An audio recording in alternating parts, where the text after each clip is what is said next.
To Sumeru, our next objective should be to head to Sumeru City and find a way to meet with Lesser Lord Kusanali.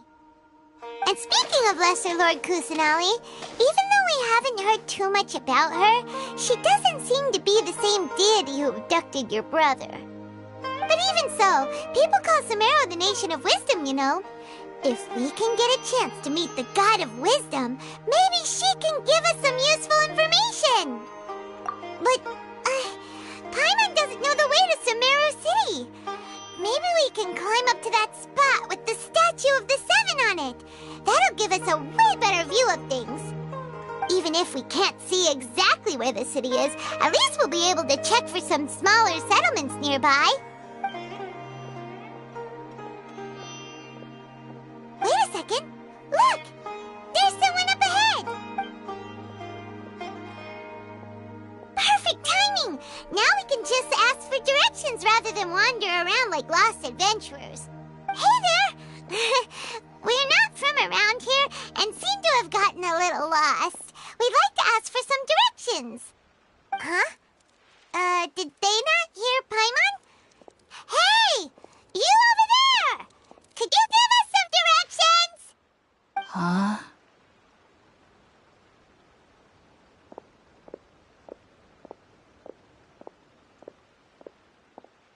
What's going on here? There's no way she could have missed that. Oh, wait! Could she be ignoring us? How dare she? Well, even so, she might be heading someplace where we could find other people to ask. Let's keep our distance and follow her. When we get the chance, we'll just ask someone else for directions.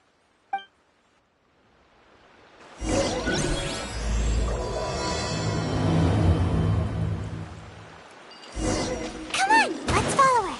Just keep quiet. Make sure she doesn't notice us. Next on the agenda, beautiful treasures are a cause for great happiness.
lead to a village or something, but, it looks like that's not the case. Look, she's sitting over there. Wait, she couldn't possibly be living here, could she? What should we do now?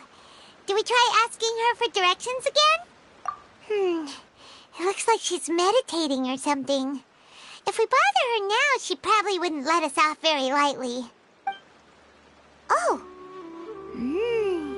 What a lovely smell! It's coming from that sensor over there. This is definitely not your typical place to call home, but at least it smells nice. Maybe living here wouldn't be too bad after all. Huh? What's the matter? You don't look too good. What? Is the smell making you feel sick? Strange. Paimon doesn't feel anything.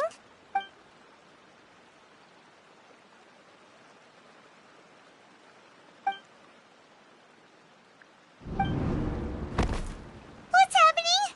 Traveler? This is no time for a nap. Oh, come on, wake up.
The Traveler's been out for a long time now. Yes, you can relax. Believe me, Master is extremely knowledgeable. If he says that she's going to be alright, then there's absolutely nothing to worry about. Oh, are you awake now? Oh, thank goodness! Traveler, you're finally awake! Well, we're at... Good question. Where are we? Paimon was in such a panic when you passed out that she even forgot to ask what place this is. This is Gandharvaville. It was originally built by scholars from Sumeru as a place to rest in the rainforest. Now it's mainly used by the forest rangers as a base of operations. My name is Kale. I'm a trainee forest ranger. My master and I found you passed out during our patrol, so we brought you here.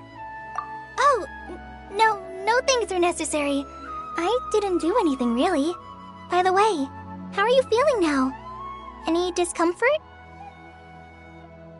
Oh, that's Master's herbal medicine you're tasting. He gave you some while you were unconscious. Before I forget, Master mentioned you should take more medicine once you wake up.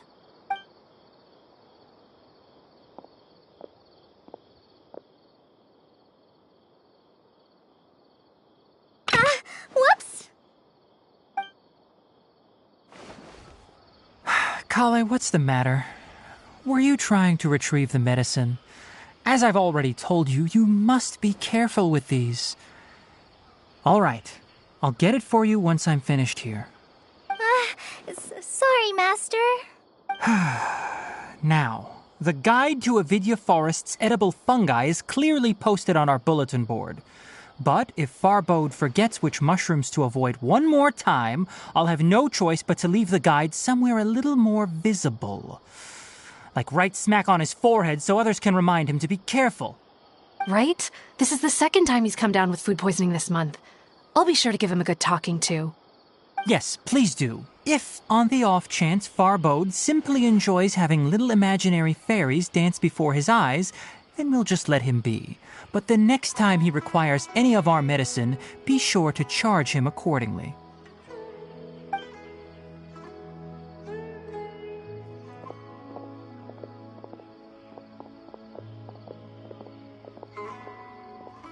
So, how are you doing?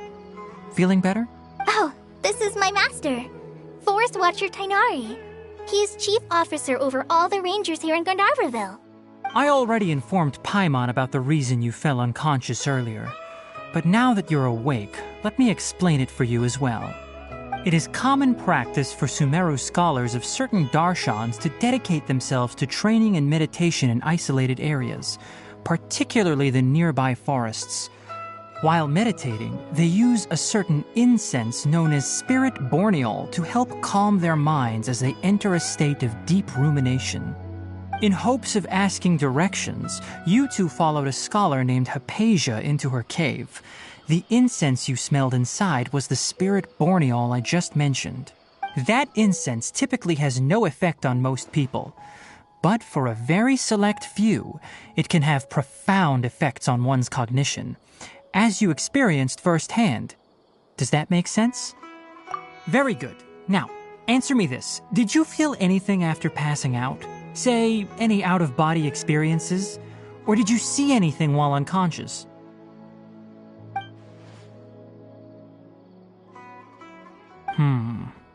Kale, let the others know to stop bringing their patrol logs here for now. Huh? Why? Because these two will be staying here for the next few days. They can have my room and I'll bunk with Amir. Now get a move on and be sure to do as I've said. Yes, Master Tainari.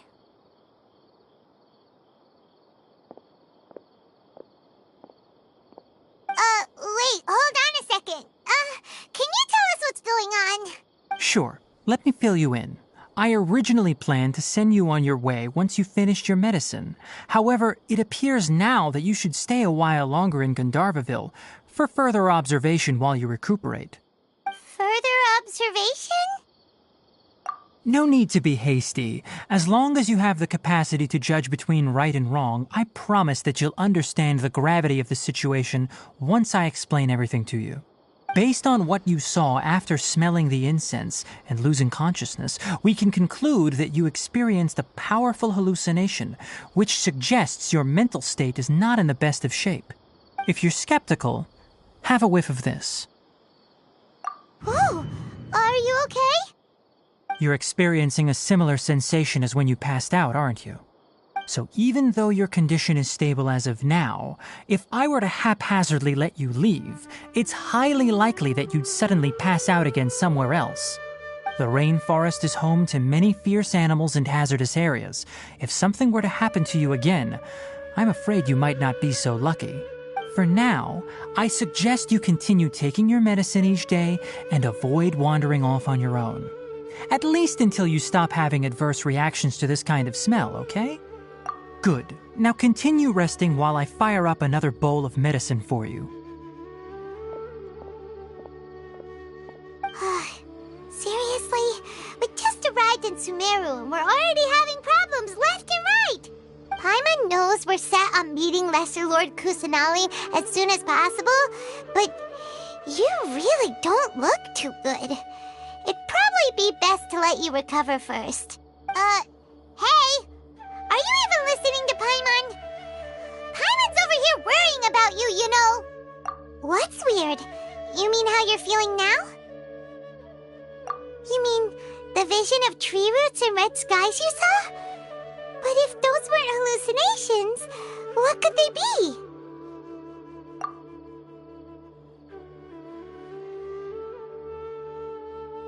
Well, considering how unique you are, Paimon trusts your judgment here. But why didn't you say anything about it to Tighnari? If he misjudged your condition, then there's a chance you could get worse, right? Huh?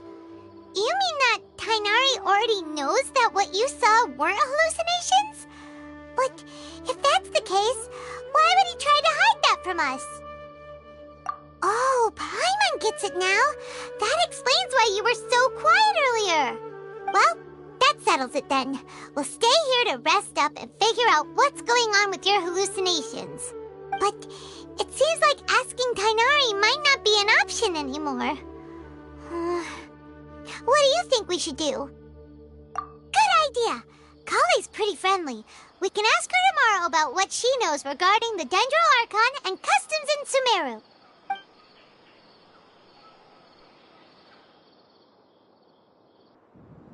Rise and shine! Come on, it's time to go find Kale!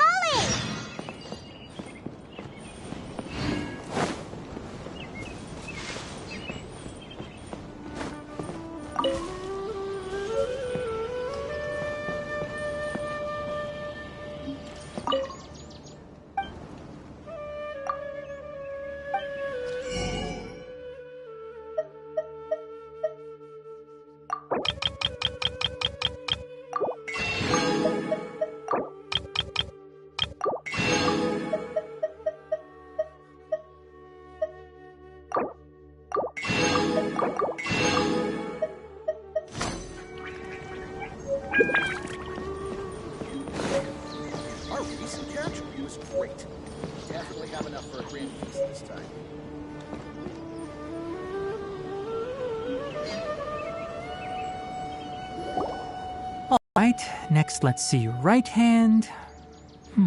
Yes, not bad. But please remember that you still need to be careful.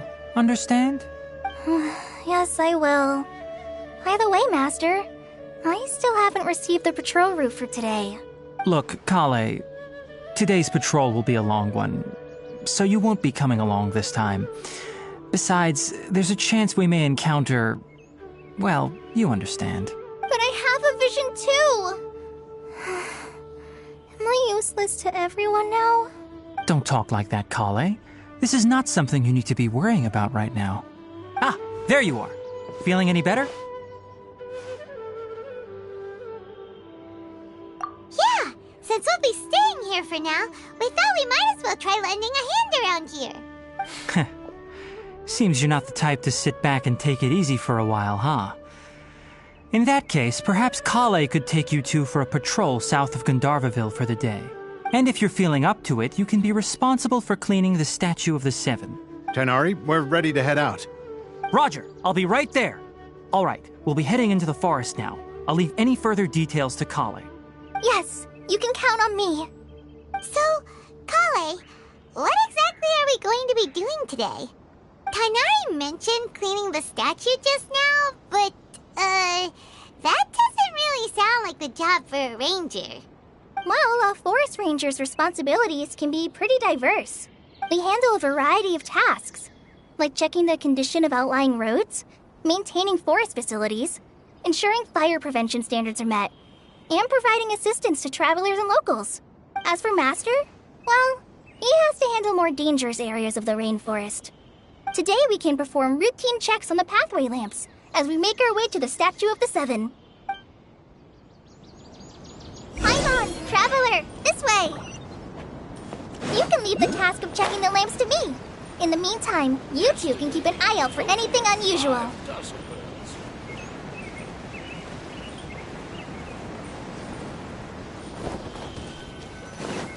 Nothing wrong with these two lamps.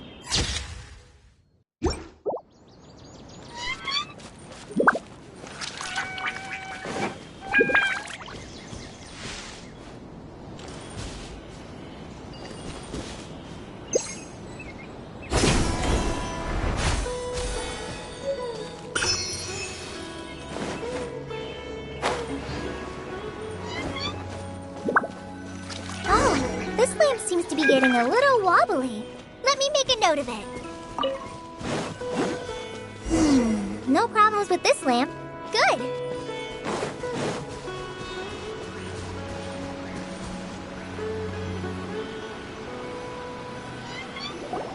The statue of the Seven is up on top of that large rock formation.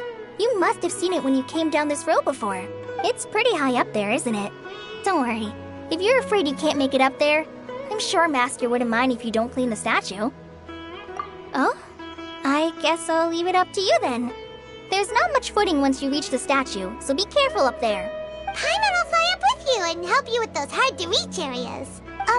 By the way, Kale, do you know anything about the Dendro Archon? You know, what's she like? That depends. Are you referring to Greater Lord Rukkhadevata or Lesser Lord Kusanali? Huh? Greater Lord Rukkhadevata? Oh, is that the name of the former Dendro Archon? Uh-huh. Greater Lord Rukkhadevata was Sumeru's first Dendro Archon. She created the rainforest as well as the wall of Samiel around the desert.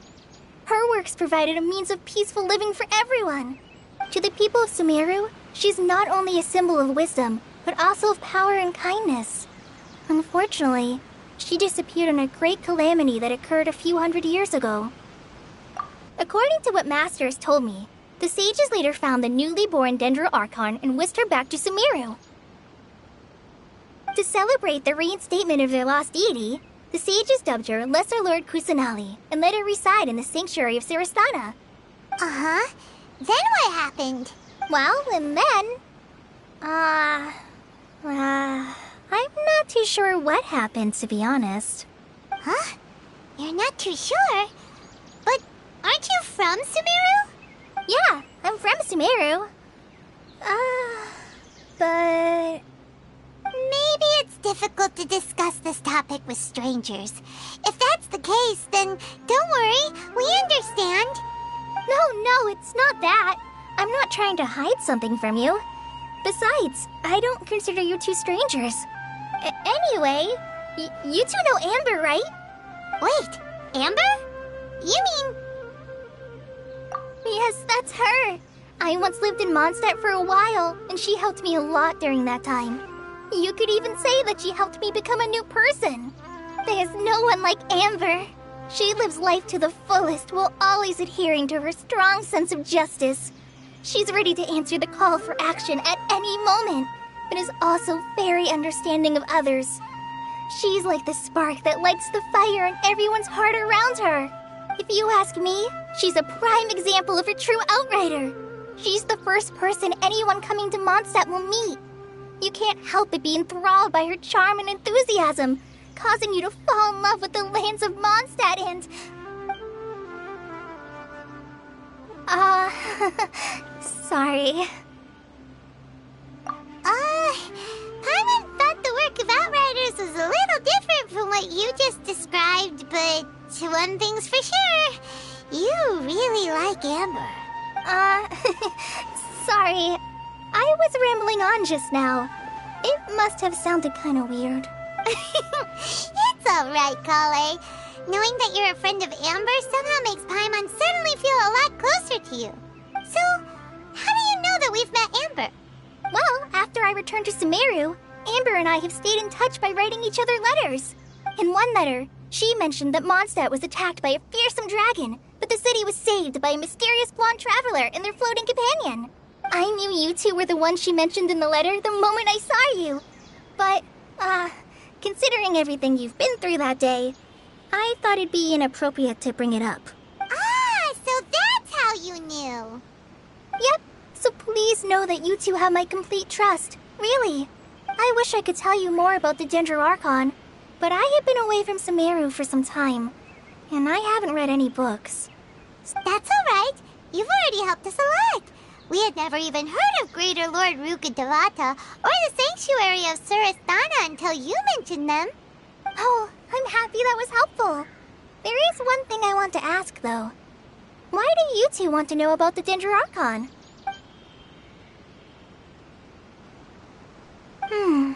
So that's why you're here. Thank you for telling me your story. Don't mention it. We are friends friends after all, right? Alright, we have a statue to clean. You both have my thanks. While you two are up there cleaning, I'll go ahead and inspect the forest canopy. Let's meet back here shortly.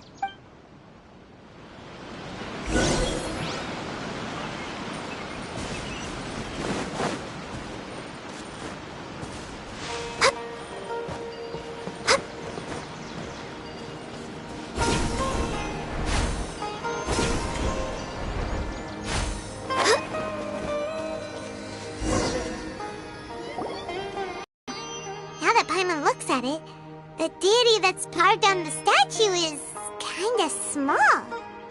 Do you think she's supposed to be Greater Lord Rukkhadevata or Lesser Lord Kusanali? The name does seem to fit the statue somehow. Well, anyway, we'll have to figure that out later. Let's get started on cleaning the statue. Paimon will fly up and take care of the top, and you clean everything below.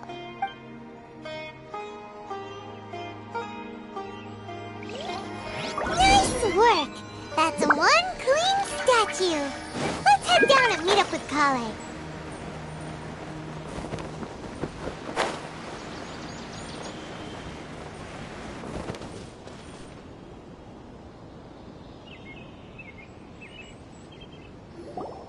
Kale, we're back! Welcome back! You must be tired after all that climbing. Let's take a little break. I brought some fruit and water for us. Yay! Food! What kind of goodies did you bring? Hey, don't be a party pooper. It's not like Kale is a stranger or anything. Besides, the best way to compliment a chef is to show passion for their food. Xiangling taught Paimon that. I prepared a nice portable dish that forest rangers like to eat called pita pockets. I hope you'll like them. Whoops! Ah, no! You dropped it on the ground! Not to worry. I wrapped a few layers of oiled paper around each pita. They should be fine. Oh, whew. Paimon nearly had a heart attack there. Those pitas are amazing! You're quite the cook, Kale. Thank goodness you wrapped them in paper. Paimon wouldn't have been able to sleep at night knowing something so tasty had been wasted. You really know how to compliment the chef, Paimon. Since you liked it so much, I'll be sure to give you a copy of the recipe sometime. I'll even include all my personal cooking pointers, so you'll be making your own pita pockets in no time. Yay! Thanks, Kale! It's hard to believe someone as diligent as you could have clumsy moments, too. Oh, I guess it happens from time to time. So, Kale, don't you think that Tainari's a little too strict with you? He won't let you touch anything without his permission. Paimon knocks stuff over all the time flying around the Traveler, but she's never said anything. Everyone has their clumsy moments. No, you've got the wrong idea about Master. Sure, he may seem a bit harsh at first, but with some time, you'll see that he's actually very kind-hearted. I've heard the veteran rangers say that Master is from some ancient and mysterious race that is known for their cunning wit and reclusive nature. Oh, by the way, you've heard of the Academia, right? Well, there's a group called,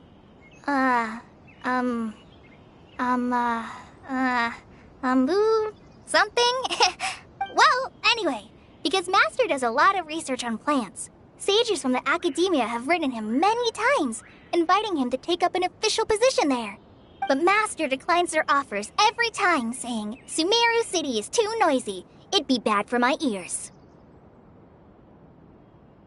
I know, right? I've always wanted to pet them, too. Anyway, Master could have easily left the rainforest to take up a position at the Academia, but he chose to stay here instead as a forest watcher, helping the locals every day and passing on his knowledge to trainees. In fact, Master's the one who taught me how to make pita pockets. Really? Paimon would have never guessed that. Oh, speaking of Tainari, he was the one who took care of you after finding you passed out yesterday. He even carried you all the way here. Paimon's still kinda upset, though. He kept scolding Paimon the entire way here. Oh no, I'm sorry. Master might have been overreacting a little. But, it's mostly because Paimon wouldn't stop yelling, "Why, oh why? Is she going to die?" It probably started to get under Master's skin after a while. Hey! Don't laugh! Paimon was genuinely concerned about you. Hey! Now even Kali started to laugh. Ugh, that's it! Paimon won't forget this! It's time for some primordial wrath! No! Don't touch me!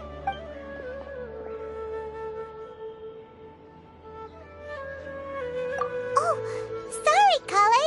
Paimon didn't mean to scare you. No, I just... I didn't mean that. Kale, are you okay? What's the matter? No, I'm fine. I'm sorry. I must have startled you both reacting like that. Oh, well, it's getting late now. Let's hurry back to Gandharville. I think Master and the others should be back by now, too. Huh? What was up with Kale just now? And why is she in such a hurry all of a sudden? Look, she's practically running back. Paimon can't even see her now.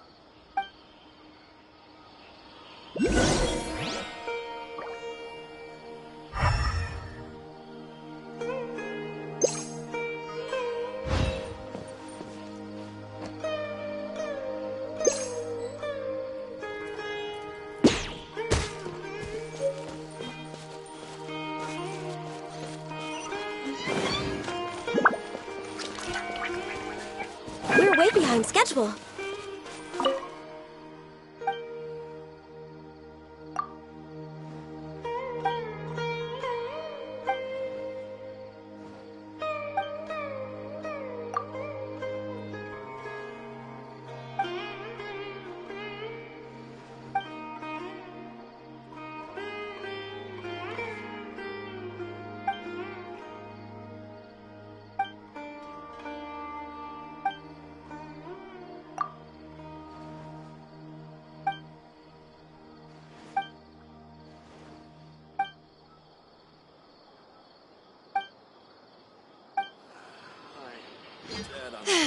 The rainforest climate I is think far more I'll pleasant stay than that here of the desert. a while. Ah, Traveler. You've returned. Yep, we're back. Have you seen Kale by any chance? Oh, Kale? Yes. I saw her go into her room just a moment ago. Oh, okay. Guess we'll just have to wait and talk to her tomorrow then. I'm dead on my feet.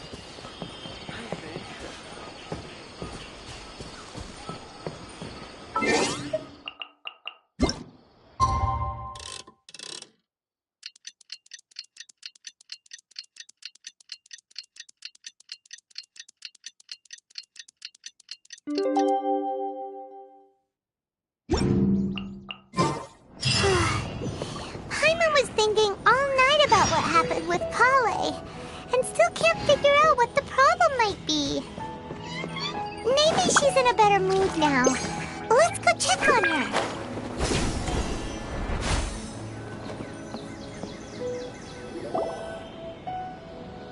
Ah, it's you two. I was just about to go look for you. Huh? Tighnari? What are you doing here? Where's Kale? I came to check on Kale's condition. To put it simply, she's not well. You mean she's sick? How could she be... Oh, wait a minute. Could it be because of what Paimon did yesterday? No need to worry. Something as small as you could never harm her. This sickness is something that Kale has been dealing with for some time. Kale has been more excited than usual since you two arrived. A little too much so, to be honest. She hasn't remembered to take care of herself. I suppose it's understandable, though. She hasn't been around anyone she considered a friend for some time now. It must have been refreshing for her to have you two here. So, Tighnari, what's really wrong with Kale? let's take this conversation elsewhere. Kale just fell asleep after taking her medicine. She needs some peace and quiet.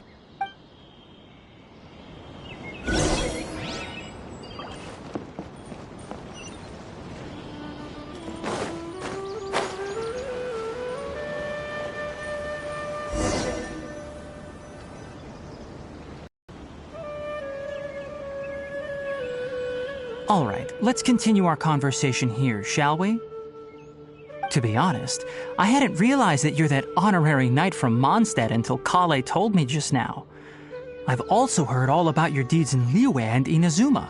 So, just to clarify, what I'm about to tell you about Kale is not because of who you are or your past feats. Instead, I am going to tell you because...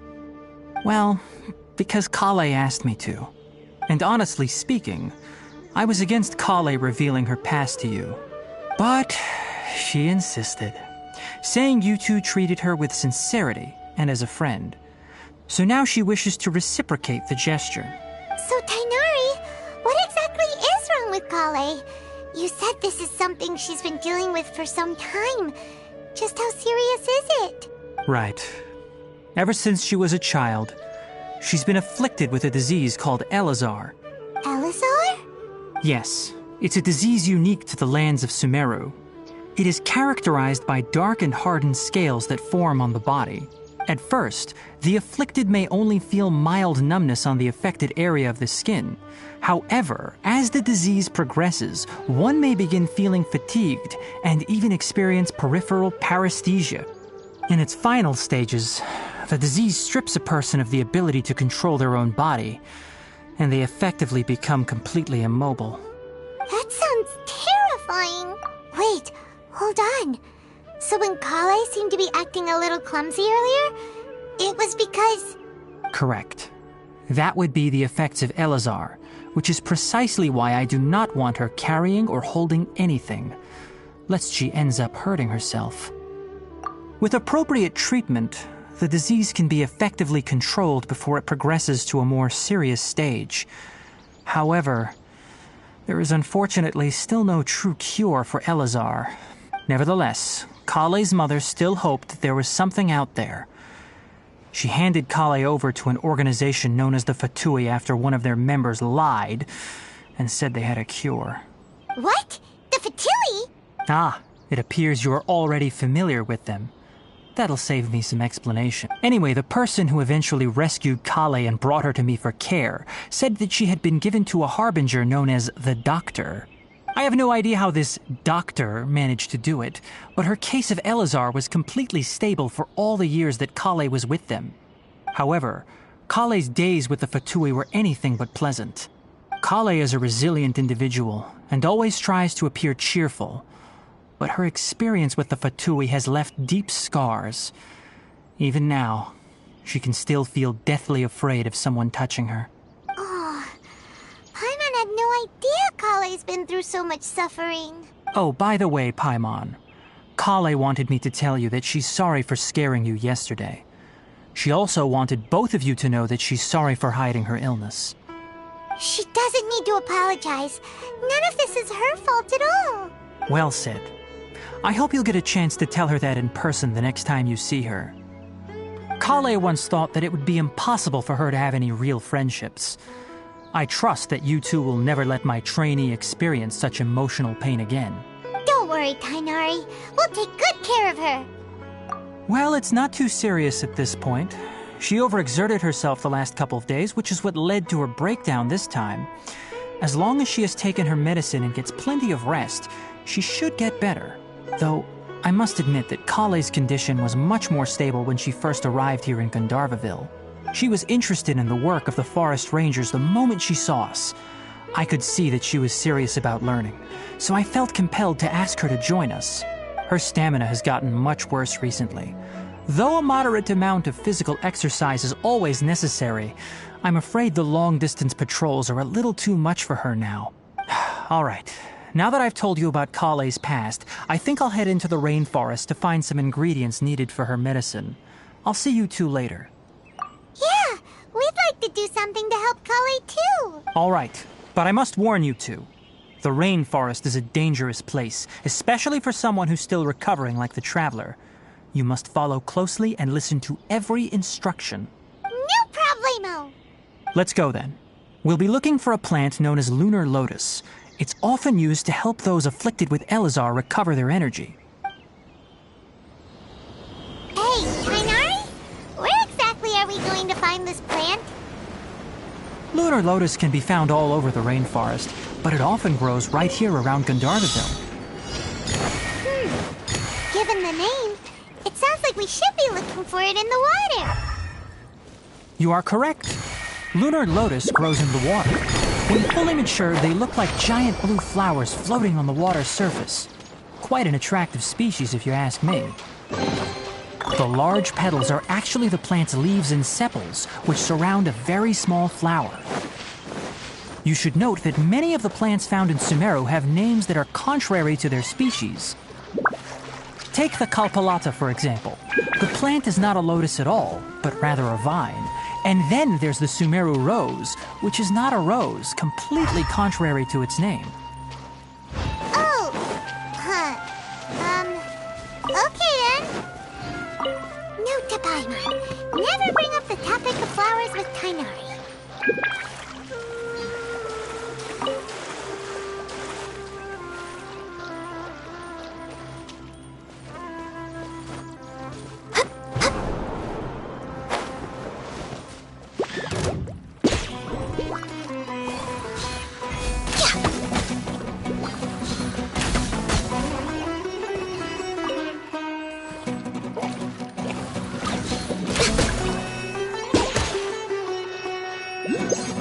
No touching!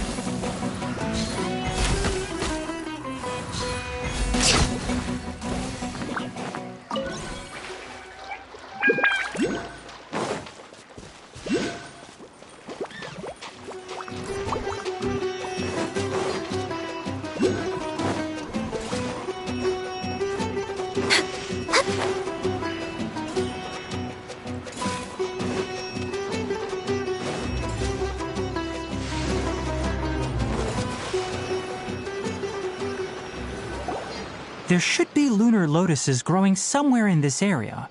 Let's split up and begin searching. If you could manage to gather 4 of them, that would be sufficient. We'll rendezvous here once you've gathered the needed amount.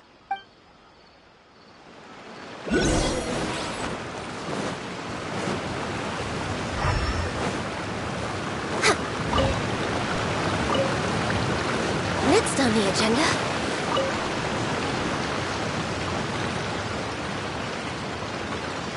All right, we've gathered enough lunar lotuses. Let's head back to meet Tainari.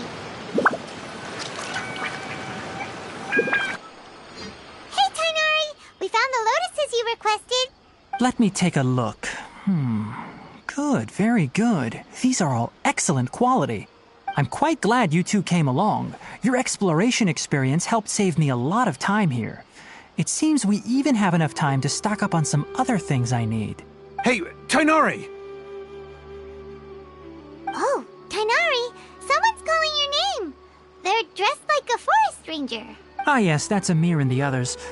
But didn't they just set off not too long ago? What are they doing back so early? Let's go find out what's going on.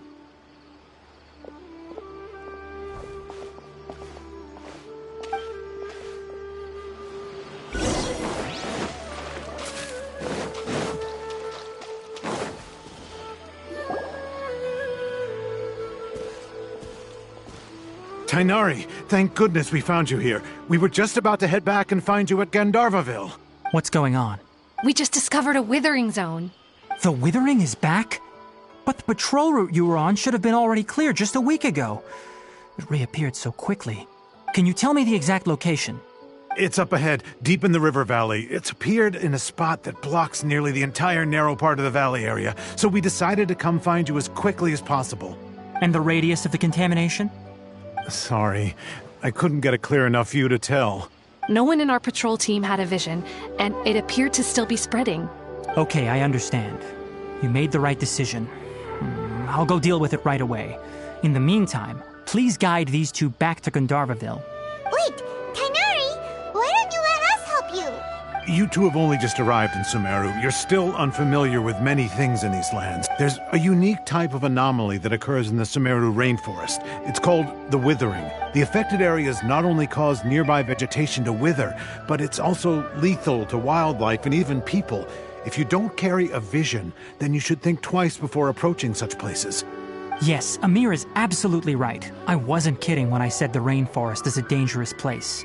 As Amir said, only someone with a vision, that is, the power to manipulate elements, will be able to resist the withering's corrosive effects for a time. That's right. If any of the forest rangers without a vision come across a withering zone, we first make a record of the location and then have a ranger with the proper abilities deal with it, like Tainari here.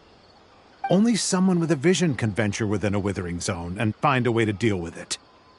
But you don't seem to carry a vision. Don't worry, she may not have a vision, but she's a real pro at using the power of the elements.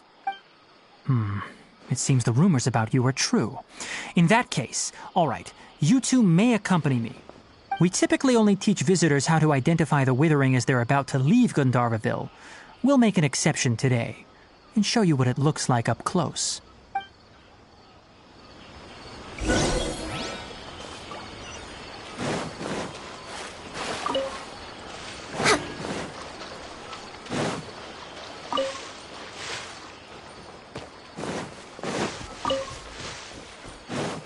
We're way behind schedule.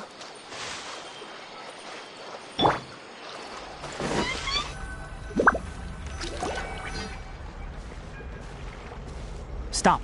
Don't move any further. Look there in the distance. Huh? Where? Oh, look! Those plants have withered! That whole area is kinda gloomy. Oh, Paimon doesn't like the look of this. That is the withering. All right, traveler. We're going to have to enter that withering zone. Once inside, we'll need to look for what we call tumors of the withering. If we eliminate those, then the area will be saved. Thank you, but I must warn you. Don't push yourself. This is your first time handling this sort of thing, after all. Even with elemental powers, once you step inside the withering zone, you may experience extreme discomfort. If at any point it becomes too much, return outside of the zone and take a breather. It could become a matter of life and death. You ready then? Let's go.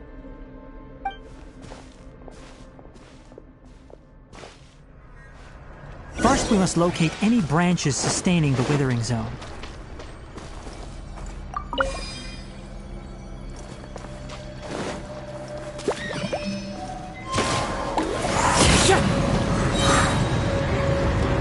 One with nature.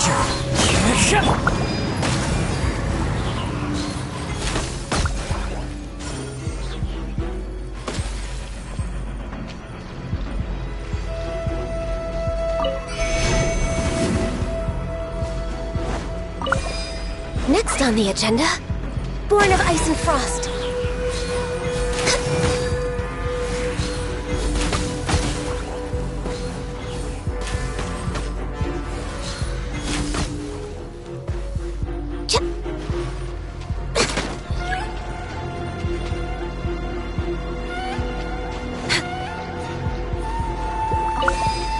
No touching!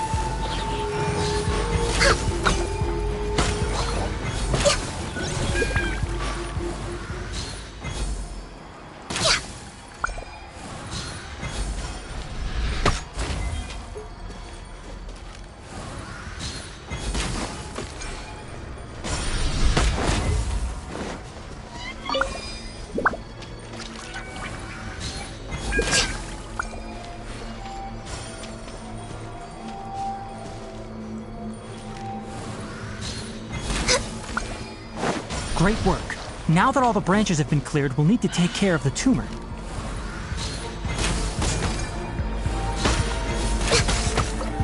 Born of Ice and Frost. Now, destroy the tumors of the withering.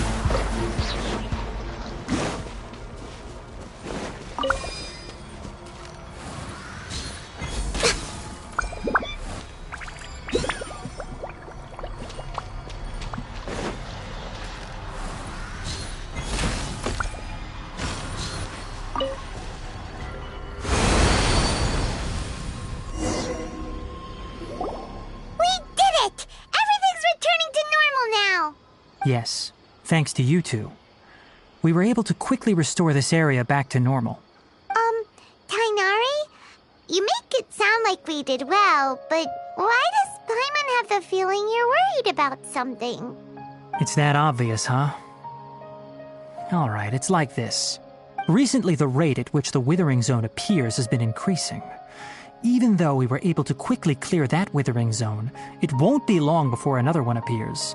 If that simply meant more work for me, then that wouldn't be an issue. But it's far more severe than that. The withering is leaving lasting effects on the rainforest itself. For instance, even though we cleared out the Withering Zone, many of the plants that were affected will not recover. This presents a crisis for the ecosystem itself. Many plants in the rainforest are already in decline, directly impacting the wildlife that depends on those plants. And most disturbingly, as the appearances of Withering Zones have started to increase, Kale's case of Elazar has also become more serious. Huh? Well, why's that? I'm still not sure of the exact reason. However, I've received word from acquaintances at the academia that similar cases are being reported for patients with other conditions. No, none that we know of. The withering has been recorded in Sumeru for millennia. It's said that it originates from the depths of the world. By the way, have you heard of Irminsul before? Irminsul is a tree located deep beneath the surface. Although it isn't like any tree we know in a biological sense, you can basically think of it as a large tree that grows downwards rather than upwards. I'm sure you've heard of ley lines, right? They're like the roots of Irminsul, spreading and extending from a massive cavern deep underground all the way up to the surface. Ley lines continually absorb the memories of this world, which are then funneled into Irminsul, allowing it to collect knowledge and wisdom from ancient times to present day. The Dendro Archon is known as the God of Wisdom because her consciousness is directly connected to it. It is also said that the Dendro Archon's power is a manifestation of Irminsul. And as for the Withering, its emergence is related to a disease that's affecting it. That's right. My ancestors learned of this from Greater Lord Rukadevata's familiars a long time ago. But even those mysterious creatures did not know of a cure for Irminsul. I'm afraid we Rangers will be battling the Withering Zones here for a long time until a cure is found. Alright, that's enough on this topic for the time being. Now that we've taken care of things here, it's time for us to head back to Gandharvaville.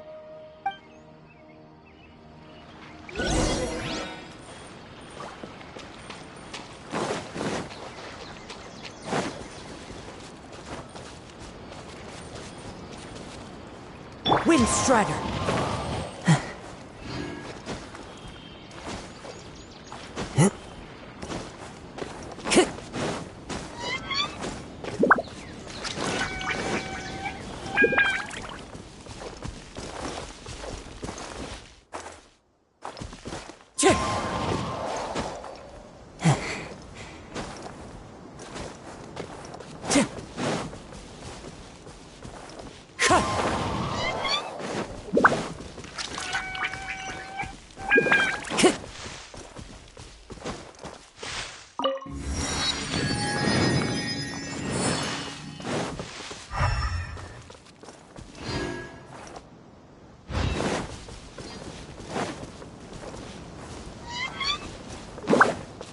Time to go.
ensure your safety.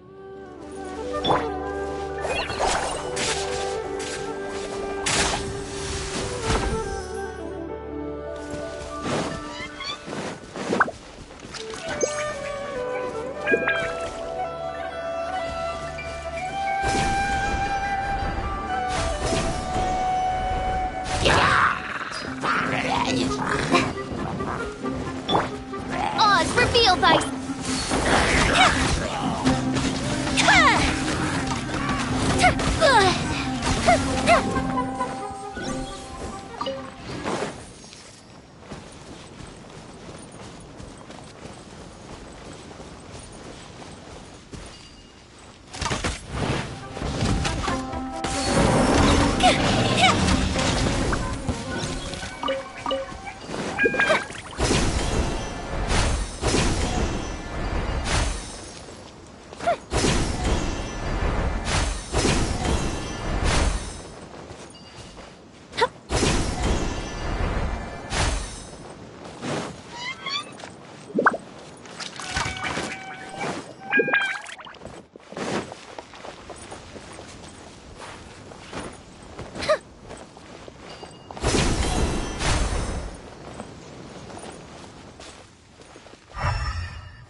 What do we have here?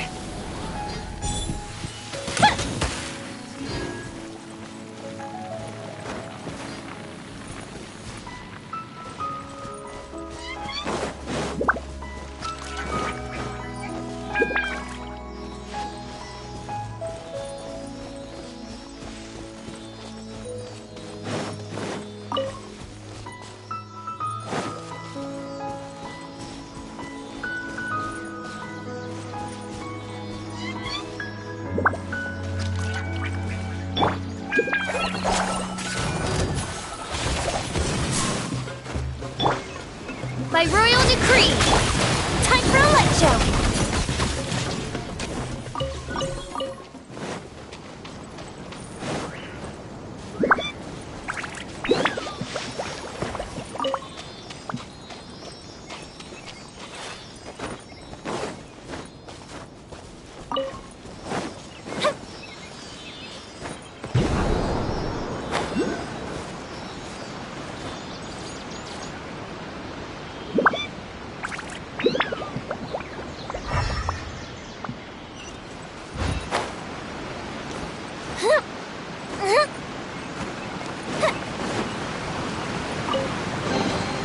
Ooh, will we find any firework materials in here?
Tainari, you all made it back.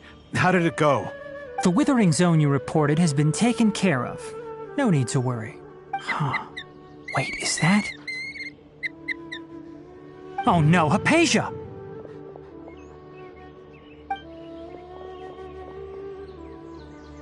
Huh? What's wrong, Tainari? This Duskbird is Hypatia's designated courier for urgent news. You do remember her, don't you? She's the scholar you and Paimon were following when you first arrived in Sumeru. Oh, her? How could we forget? So did something happen? Let me see what's written in the letter first. So what's it say? And what's with that weird expression on your face?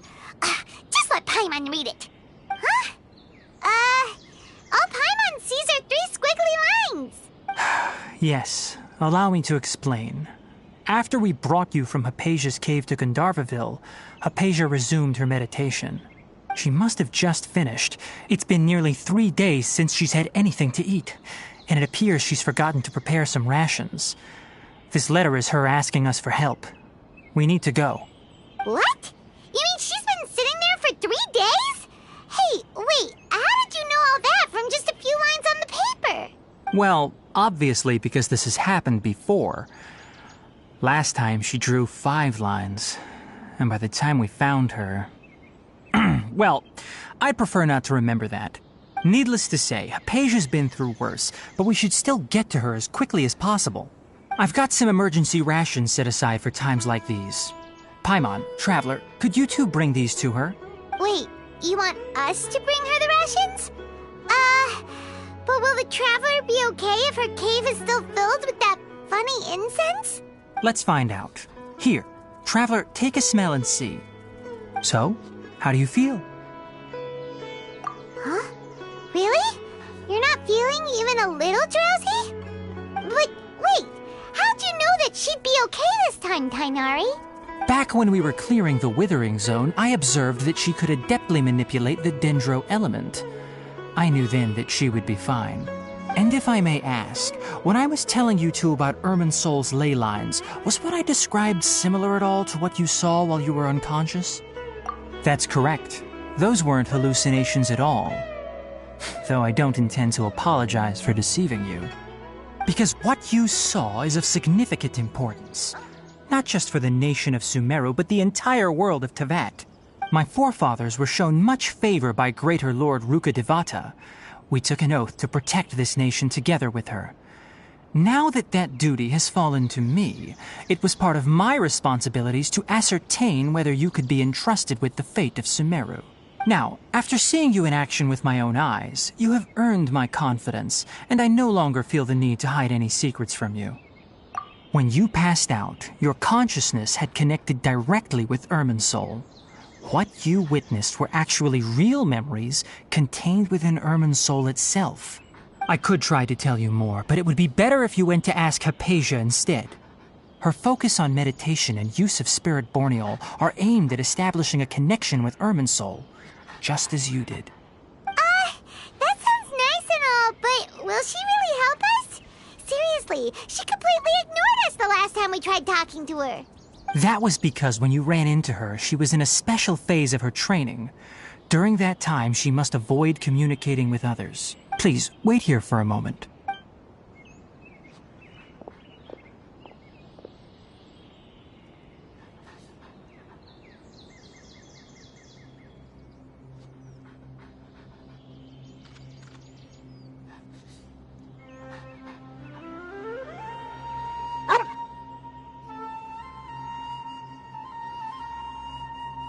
Here, take these. It's a meal I packed for Hypatia, as well as some other ingredients.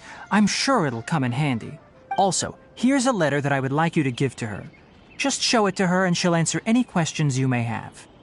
No, I should be the one thanking you. You've both been a great help these last few days. 5 Duskbirds. Hypatia should still be in the cave. Let's go inside and see how she's doing.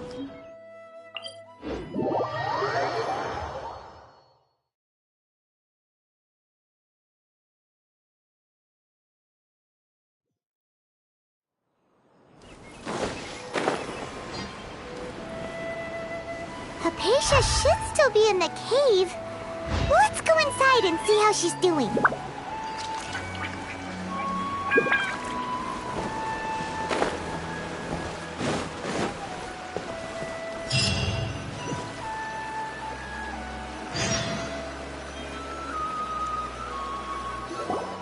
Hello?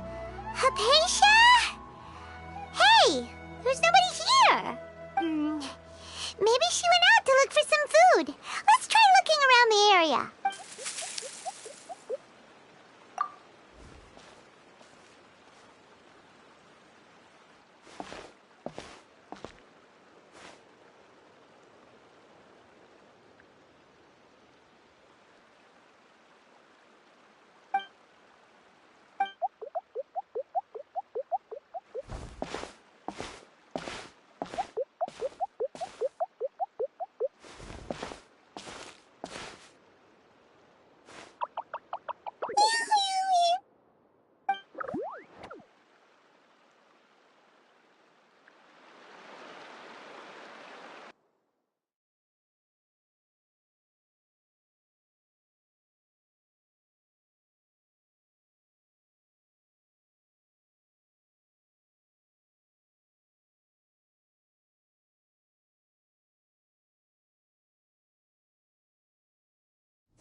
Hypatia, are you alright? So hungry. There's no way we can get her to eat in her current condition. Let's try finding some water first. Huh? Wait, why does it look super foggy outside all of a sudden? Anyway, let's go look around.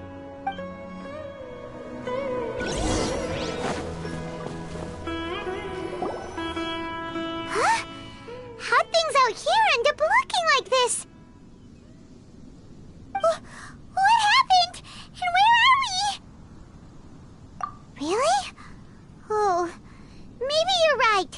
Let's go investigate the area.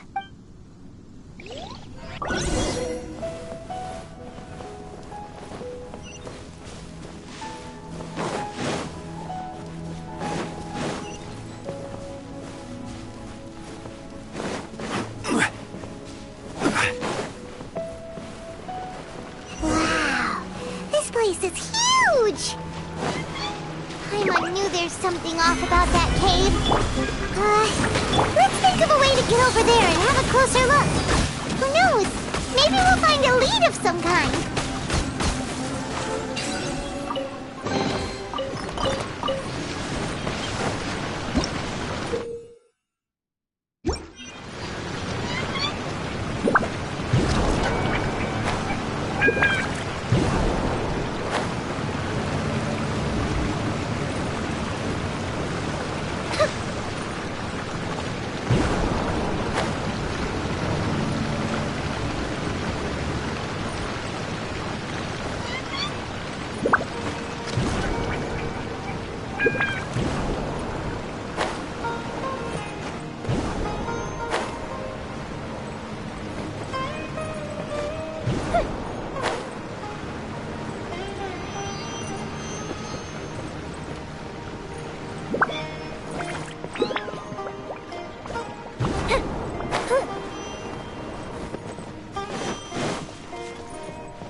Up and away. Huh?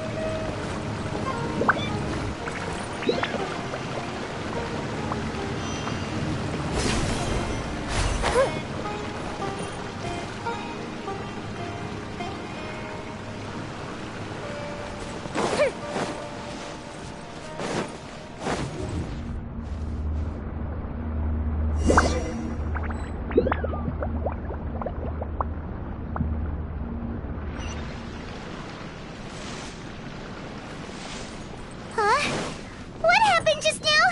Why'd everything around us suddenly change?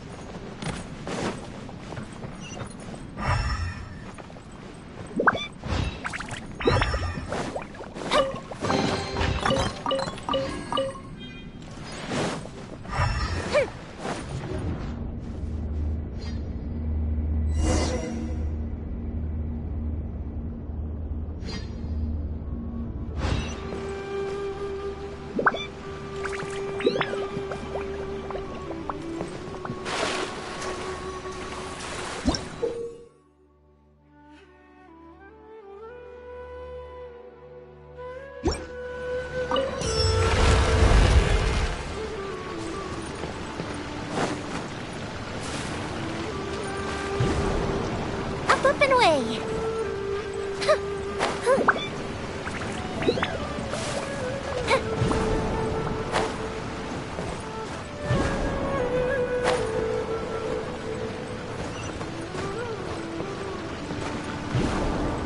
Up and away!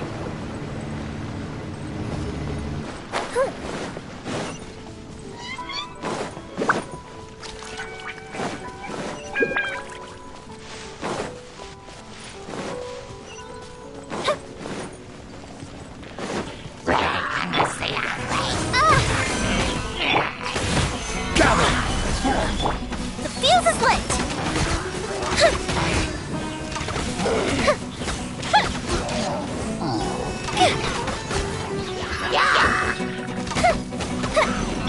Midnight Phantasmagoria! Just like we rehearsed!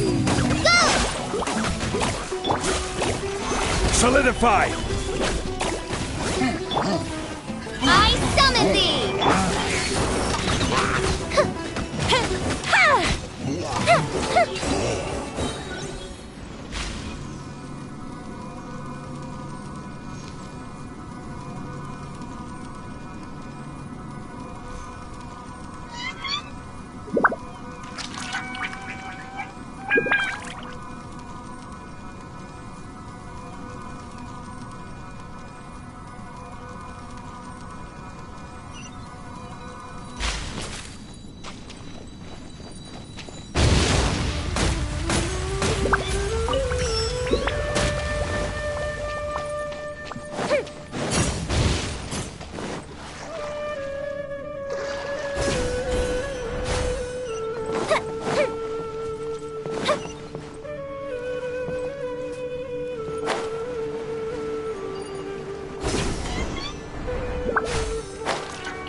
Gather!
This place is getting weirder by the minute! Hey! You don't look so good.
Well. Looks like we meet again, traveler. The Abyss Herald! What are you planning to do in this strange place? Strange place. Plotting.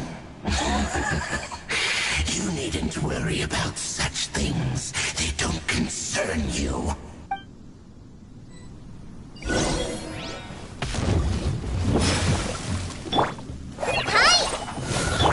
Oz, reveal thyself! Stabilize! Fire hazard!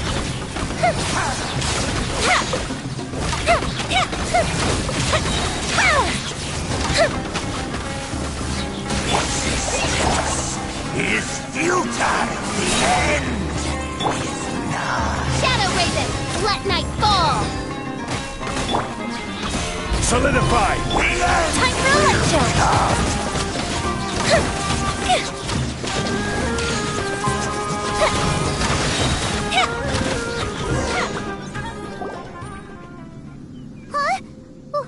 Why can't we beat this guy? Oh, Paimon doesn't get it! We faced others like him before! What's wrong this time? Traveler, though you may have managed to avert countless crises before, your good fortune was bound to end sooner or later. It's time you realize how weak and powerless you really are. Your brother. Oh, pitiful traveler. Are you really so ignorant? Or are you just living in complete denial? His Highness has long since forsaken you. Your meager existence in his eyes is that of an annoying bug, only to be stepped upon. The bonds of love and family which drive you to find your sibling are utterly gone. Your journey is meaningless. But don't you fret now. Today will be your last. Now die!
do we do?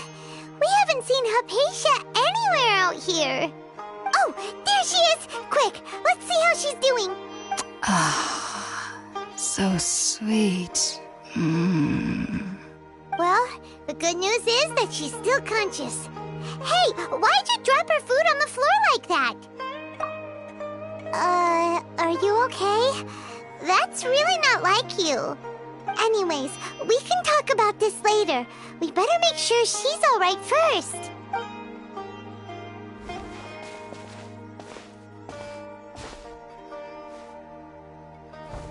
Whoa, wait a sec. Look at all this fruit lying around her. We can put that to good use.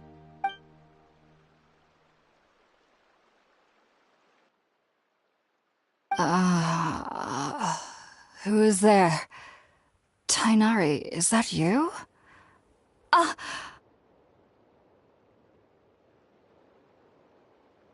Huh? It's okay. You can relax, Hypatia. Tainari sent us here to bring you some food and water. Here, we have a letter that he asked us to give you.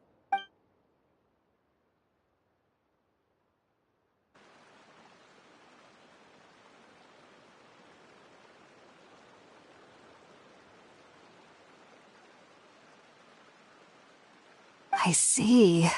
So, you're friends of Tainari. I apologize for all the trouble I've caused you. I'm grateful that you came so quickly to save me. You even brought all this fruit. Well, actually, we didn't bring the fruit. It was already here when we arrived. We were kind of wondering about that, actually. When we found you here, there was all this fruit lying around and even some juice dripping from your lips. How did you end up like this anyway? Oh, really? I seem to understand now. All the fruit was likely from my, neighbor. Must have come by and saw me like this. Your neighbor? You mean there's someone else living nearby? Oh? So you're able to see them too?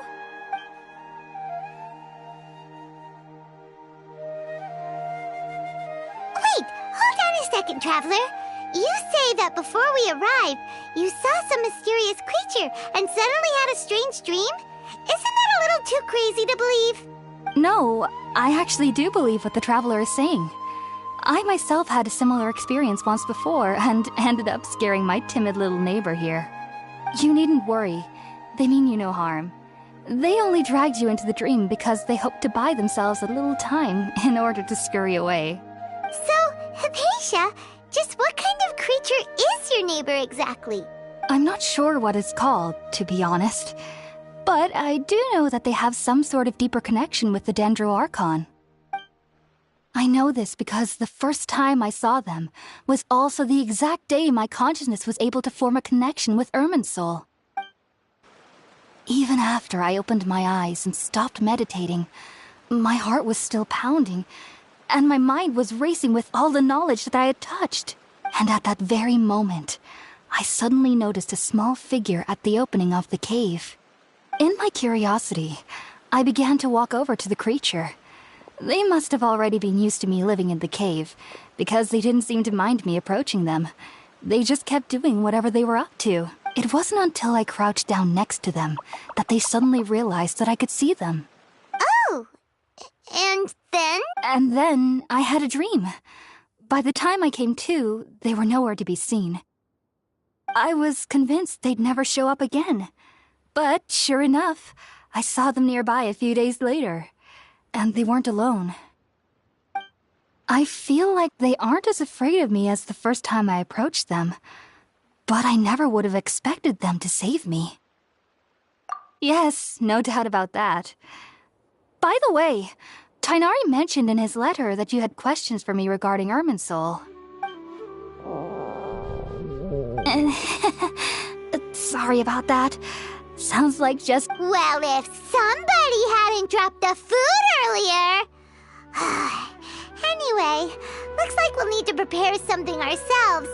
Besides, Paimon's getting hungry too. Let's eat first and talk about Irminsul later. Alright, we're up, Traveler. Today's menu will feature sweet madame and a radish veggie soup. You'll love them, Hypatia. They're our specialties after all. Sounds good. I've never tried any dishes from other nations before. I certainly look forward to it. It's been so long since I've had a decent meal, too. To be honest, the last time had to be when Tainari came to visit.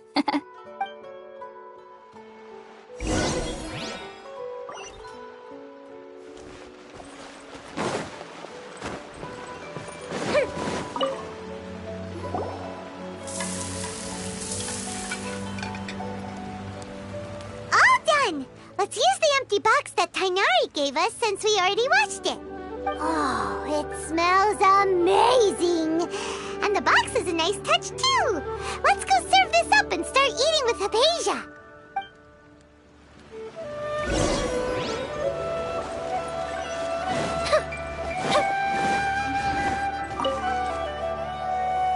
Are you already finished cooking? Smells delectable. I'm truly thankful whenever I can enjoy a proper meal like this. Cooking really isn't my forte.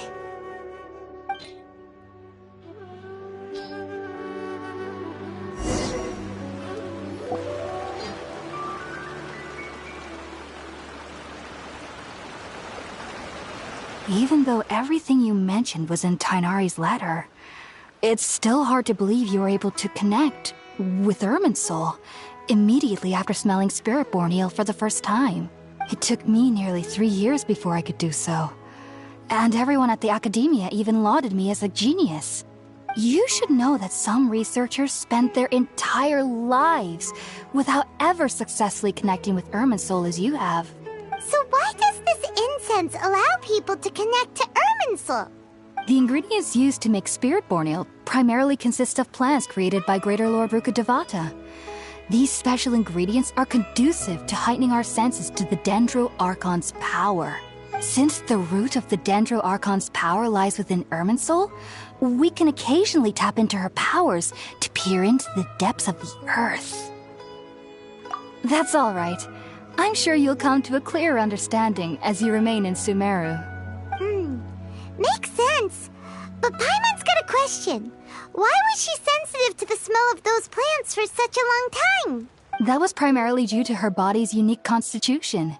Stimulated by the incense, she could perceive the Dendro Archon's power and experience the sensory overload, hence the adverse reactions. Taking in any scent similar to the ingredients of Spirit-born eel would cause adverse effects. Not to worry, though. It appears you've already fully recovered. Technically, your body should still be sensitive to the powers of the Dendro Archon, but unless you're using intentional meditation techniques, the scent of Spirit-born eel should no longer trigger such reactions. Whew. Well, that's a relief. I must admit, I am quite envious of your abilities. Even if it meant suffering from pounding headaches for the rest of my life, I'd consider it worthwhile so long as I could connect with Irminsul at will. Whoa! You're really serious about this whole thing, aren't you? I am a researcher, after all. As a member of the Ritawe Darshan at the Academia, my main area of research is the stars and their connection to the fate of living beings. But there is still so much we don't know, especially regarding the mysteries that lie in the starry skies, which is why I must turn to the all-knowing Irminsul for answers. If only my perception wasn't so limited. Unfortunately, I cannot guarantee that my every attempt to attune with Irminsul will be successful, or that doing so will leave my consciousness intact. I am currently in the stage of training known as Satyavada life. Many researchers in Sumeru have lost their minds while seeking to attune with Irminsul during this stage. Sages have said that Irminsul contains divine knowledge, and touching such knowledge without the proper preparations and abilities will only lead to one's mind caving in on itself. That's why we meditate alone. We need to ensure that our minds will be calm while minimizing the possibility of involving anyone else. Whoa! So knowledge from Irminsul can be super dangerous. Aren't you afraid of the risks, Hypatia? Of course I do. Especially during nights that are pitch black with no moonlight, and dead silent without even the sound of insects. However, I've been feeling better as of late. I don't get as scared anymore knowing that I have a little neighbor living nearby. I believe that being able to see them is a sort of blessing from the Dendro Archon. But what's strangest of all is that they're clearly an envoy of the God of Wisdom herself. And they have the curious power to make people dream. What's so strange about that? It doesn't sound so out of place for a divine being, does it? Well, it's strange because nearly nobody in Sumeru can ever dream. Oh, is that true? Yes, well, to an extent. Only children can dream in Sumeru. Adults, however, never do. The sages say that wisdom implies rationality, but that which occurs in dreams is often neither rational nor logical. Yes, if one struggles with anxieties, those emotions could influence their dreams. The fact that the people of Sumeru do not have dreams is seen as a blessing by the sages. They believe that Greater Lord Rukkhadevata, the God of Wisdom, is keeping us away from the foolish delusions you encounter in your sleep. I was born into a family of scholars in Sumeru City. Ever since I was a child, my parents would always tell me that I'll know I've grown up once I stop dreaming. I studied hard, enrolled as a student in the academia, and went on to become a researcher. Sure enough, I never dreamed again. But then, on the day I scared the little Aranara, I suddenly saw a dream again. It was incredible. Though I don't exactly remember what I saw, I clearly recall the feeling. I suddenly felt like I was a child again. Back then, I was foolish and ignorant as any youth would be, but I was free of fear. Maybe... just be sure not to speak of this if you travel to Sumeru City. They'll look at you as if you've lost your mind. So, do you have any thoughts about the things she saw when she connected with Irminsul? Sorry. I'm afraid I don't have any answers as of now. All I can say is that what you saw is a memory contained within Irminsul itself. World Forget Me. What could that possibly mean? If only I could ascend past Satyavada life and begin Paripurna life, I might have some more answers for you. If you two are ever in the area again, please be sure to come and see me. There's no need to be thanking me. You two are my saviors. Besides, I'm already looking forward to tasting some more of your cooking. Now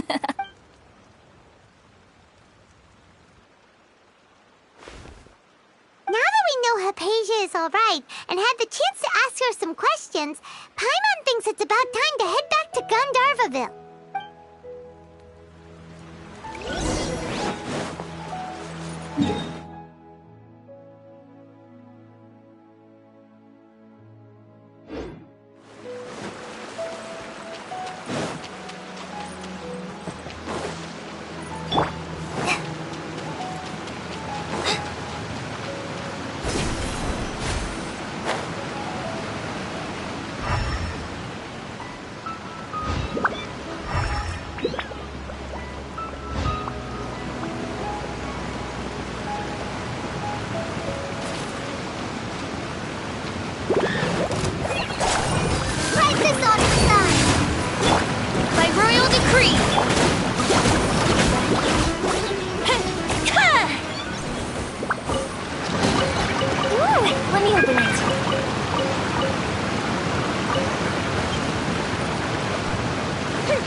Think about it, Tainari. Refusing to join is tantamount to burying your head in the sand. I understand that you're a forest watcher and that it's your duty to combat the effects of withering zones. But isn't it evident that such work is not a lasting solution to the problem? As Sage Kage clearly stated, your presence and guidance in Sumeru City is pivotal in finding a cure for Irminsul. How could you possibly refuse? Keep your emotions in check, Gulam. Let's at least listen to Tainari's reason for declining. We're here to invite him to the Academia, not to cause a scene. Sage Kage, I am truly honored that you came here in person, but I'm afraid I must still decline your invitation. I am merely a forest watcher. How could the great minds of the Haravatat have any need of someone like me? Well, it turns out that your refusal letter had some implications on your master's reputation. He is a renowned sage of the Immorta, after all. So now I've come here in his stead. I see. Huh. And I figured that given his temper, he would come here and berate me personally. Tainari, your master is an integral part of this effort, and now he requires your assistance. And what exactly does my master need of me, Sage Kage? You'll know, once you've arrived in Sumeru City, that is. And how long will I be required to stay? There's no definite answer as of now. Do you mean to tell me that despite coming all the way here to Gandharvaville, you still can't answer the questions I laid out in the letter to my master? If that's the case, then I'm afraid I cannot give you a definite answer either. Tainari, but you... So be it. Come, Gulam, we're leaving.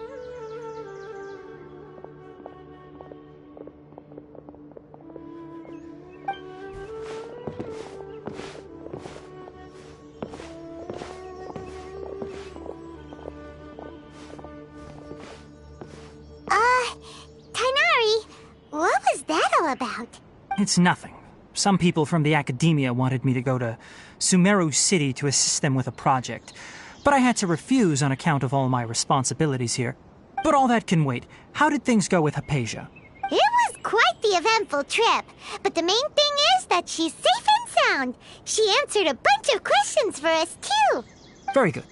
Now that the traveler has made a full recovery, there shouldn't be any reason for you to tarry here longer. I assume you will be heading to Sumeru City, correct? That's right! We want to meet Lesser Lord Kusanali and ask her for advice. Do you have any idea on how we can find her? Sorry. I'm afraid I don't have any advice for you there. Well, do you at least know anyone we can try asking in Sumeru City? Let me think. My trips to Sumeru City have been fairly short, and most of my acquaintances are researchers. How about this? I'll write you a letter of introduction that you can give to a researcher I know. He's from the Immorta Darshan and is adept at gathering information. Asking him might prove worthwhile. Also, when you enter Sumeru City, you'll probably end up receiving something like this item here. I'm not sure if it will ever come in handy for you, but maybe you can give it a try. Oh? What is it? It's called an Akasha Terminal. It's a tool produced by the Academia that utilizes the legacy of Greater Lord Rukkhadevata. Some say that this very item is the basis of Sumeru's reputation as the City of Wisdom. Needless to say, this device and its usage fall under the Academia's expertise, so I'll leave it to them to show you how to use it. Great! Next up, Sumeru City! That's right! Tainari, we have something important to say to Kale before we leave. Is she doing better now? Yes, she's doing much better. After being confined to her bed all this time, I thought a little walk would do her some good. Last I saw her, she was taking the path towards the North Crossing. She knew you two would be leaving soon, so she must have wanted to see you off. Thanks, Tainari. All right, let's go! Farewell, and good luck to you both.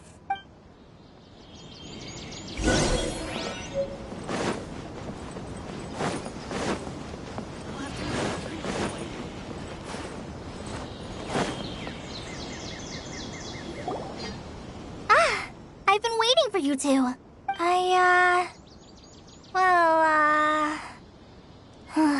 Never mind. I guess I should just wish you two a safe and successful journey. Thanks for waiting here just to see us off, Kale. We're headed to Sumeru City. Don't worry about me. I can take care of myself. My condition won't be getting in the way of my duties. I want to be a forest ranger after all. It's up to me and the others to protect the rainforest here. And, I'm sorry. I should have told you both about my condition when we first met. I just wanted you two to treat me as a normal friend. Not some girl that needs your sympathy. But I guess now I understand that the most important thing is for friends to be genuine with one another. There's no need to apologize, Kale. We should be thanking you for trusting us enough to be your friends and sharing your past with us. We're probably still gonna worry about your condition, but that's because we're friends and we care about you. Thank you. That means a lot. Before you leave, I have something for you. Oh? What is it? It's my recipe for pita pockets. I told you that I'd give you a copy, remember? My handwriting is a little, messy, so please don't laugh. Yay! Thanks, Kale. Now we can eat those scrumptious little pitas whenever and wherever we like. I hope that whenever you eat them, you'll both remember your time here in Gandharvaville. Well then, I, Trainee Forest Ranger Kale, bid you both farewell. Please visit Gandharvaville again. The Rangers will always be ready to assist you here.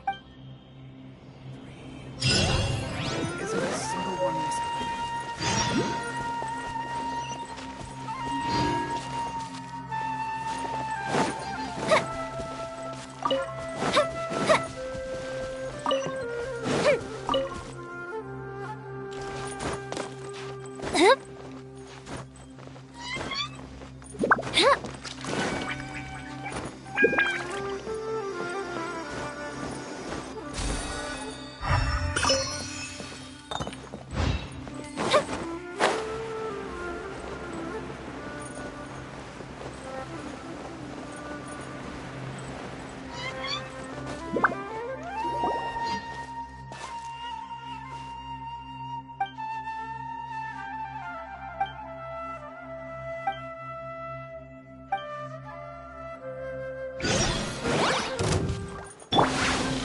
Stabilize! Go! The fuse is lit!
Gather!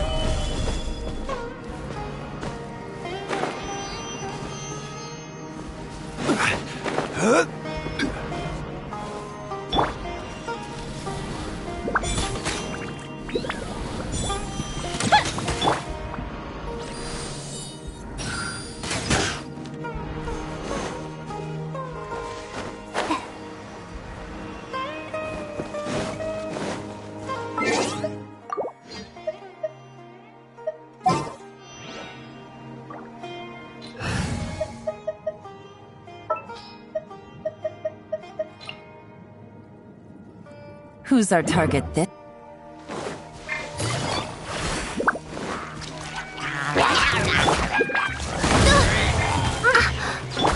Fire hazard! Ooh, will we find any firework materials in here?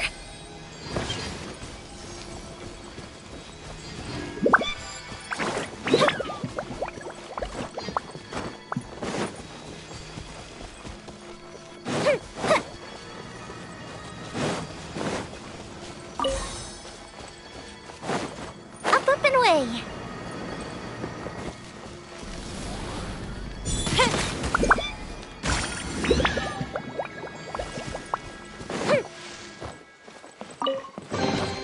Ooh, will we find any firework materials in here?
I'll ensure your safety.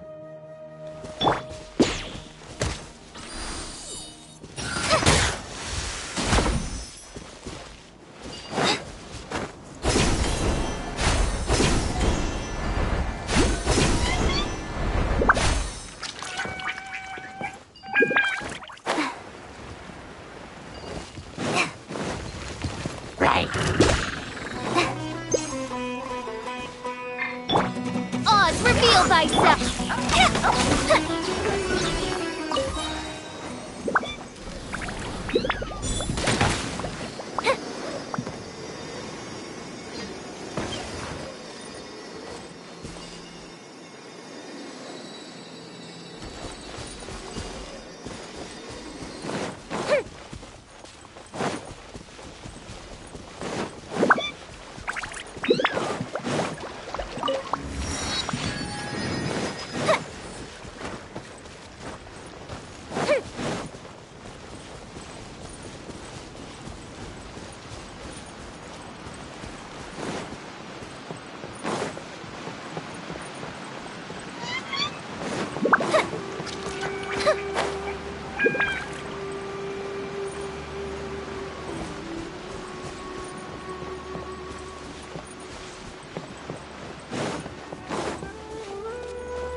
Sumeru City!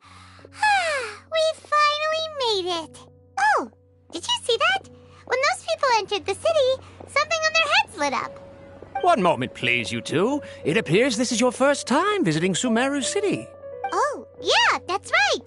But how did you know that? Because there's currently no information on either of you in the Akasha. But no need to worry, that won't prevent you from entering the city. In fact, the Academia conveniently provides each traveler to Sumeru City with a device. Perhaps you two have heard of the Akasha before. It's our beloved Greater Lord Rukkhadevata's lasting legacy, a treasure trove of collected knowledge. After centuries of tireless research on the Akasha, the Academia created one of its most ingenious inventions, the Akasha Terminal. As long as you are within Sumeru's borders, you may use an Akasha terminal to connect directly to the Akasha and access any knowledge you need. I should mention that due to technical limitations, the operation of Akasha terminals will be much smoother and more effective in large cities such as Sumeru City and Port Ormos. Oh, so this is the thing that Tainari was telling us about. It sounds pretty amazing. You two are quite fortunate. Until recently, it was standard practice to only issue Akasha terminals to outlanders who spent an extended amount of time in Sumeru. However, this policy was recently changed, and now all travelers are issued one upon arrival. Here are your Akasha terminals. Please handle them with care. It kinda looks like a leaf. To activate it, simply hold it in your hand and say the following phrase to yourself. May the mighty God bless us with their voice of wisdom.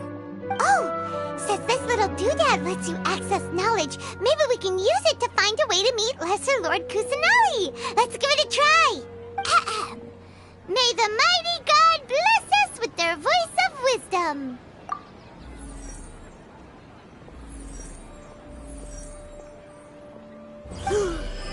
Whoa!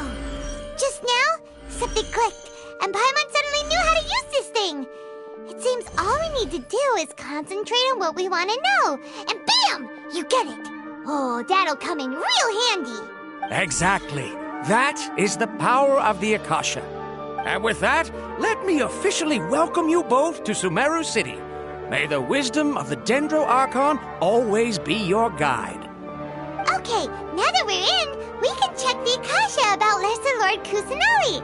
Let Paimon try. years ago, the sages found a newly born deity from within some scorched ruins.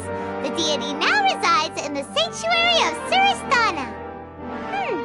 Seems pretty similar to what Kali was telling us. Okay, next, let's concentrate on asking how to meet her. Huh? Paimon doesn't sense anything. The Akasha didn't respond to Paimon's question. Oh, come on! Focusing on this question feels like when you have something you're trying to remember and it's on the tip of your tongue, but you just can't think of it. Paimon's brain is exhausted. Oh, smart idea. But what are you going to ask it?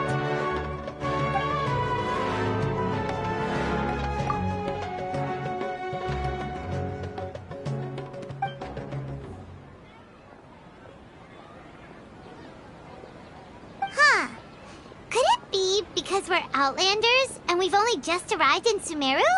You know, maybe we're not qualified to receive an answer to this sort of question or something.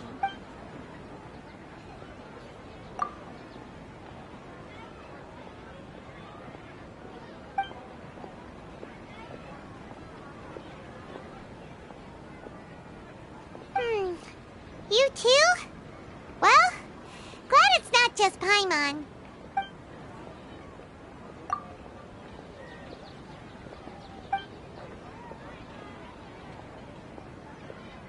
Uh-oh.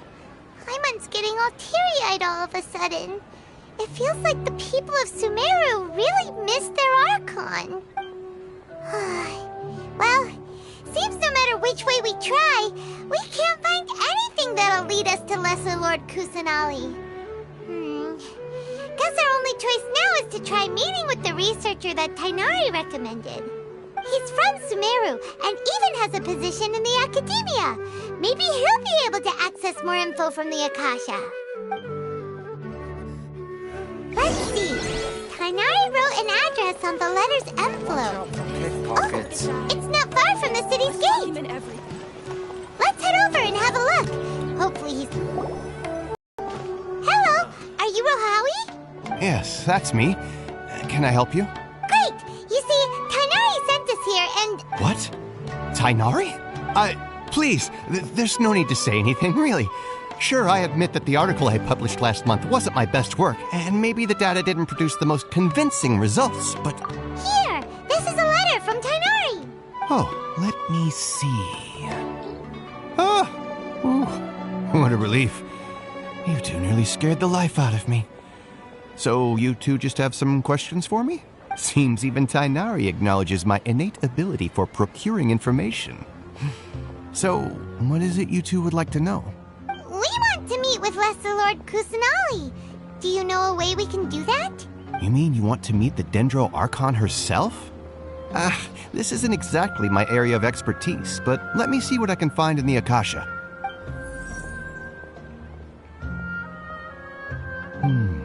Sorry, the Akasha didn't respond to my query. What? You too? But what about your abilities for getting information and all that? Paimon was sure you'd be able to access more info than we did. Well, as I said, this isn't my area of expertise. I am but a lowly researcher, so the Akasha doesn't see a need for me to know more about the Dendro Archon. All I know is that ever since Lesser Lord Kusanali returned to Sumeru, she's never left the sanctuary of Surasthana or made a public appearance. Didn't expect her to be such a mysterious figure. The Dendro Archon is somewhat of a recluse. Perhaps she just doesn't want to entertain visitors, which would explain the lack of information in the Akasha.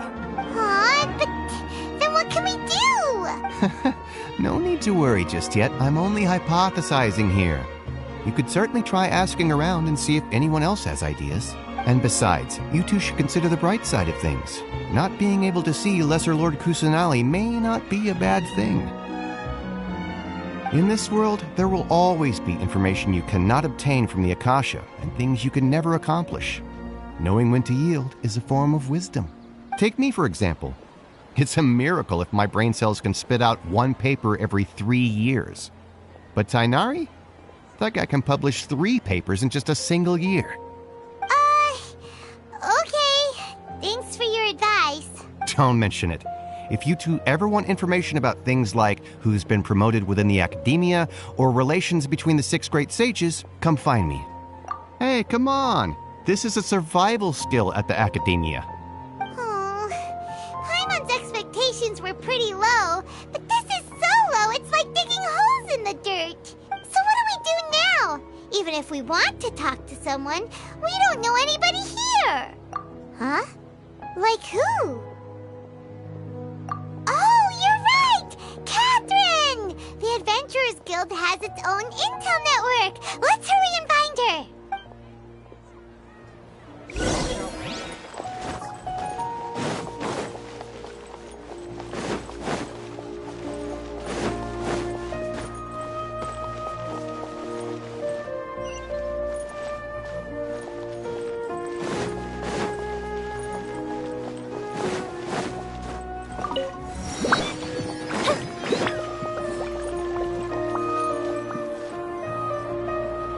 Ad Astra Abyssask. Hello, Traveler and Paimon. Catherine, we need your help with something. Understood. The Adventurers Guild is always ready to serve you. With what do you require assistance? We want to meet with Lesser Lord Kusanali. Do you know a way we can do that? You two wish to meet with Sumeru's Archon. Understood. Please wait.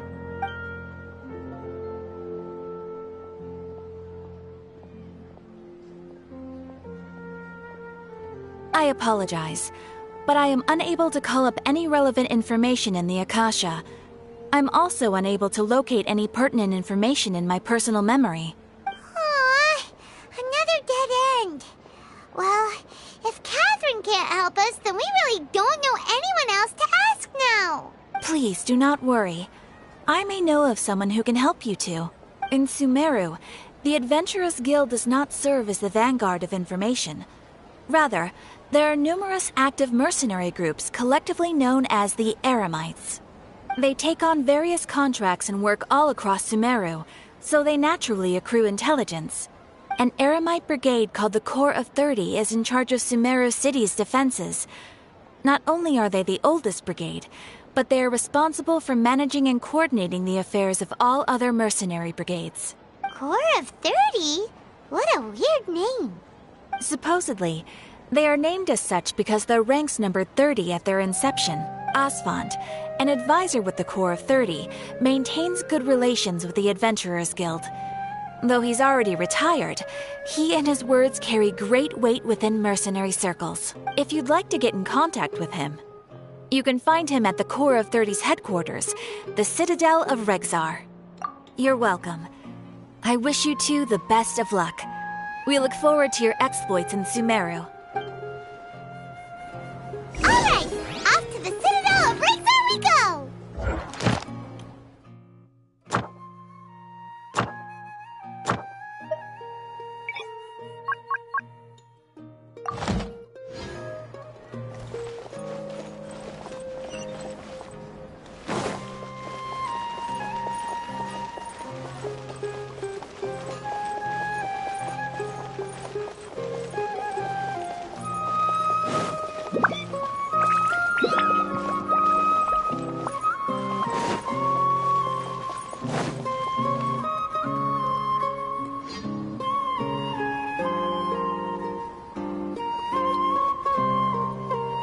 Welcome.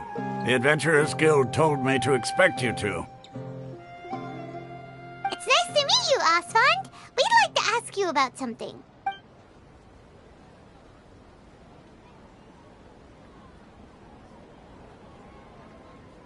I see. So, Catherine's the one who sent you this way.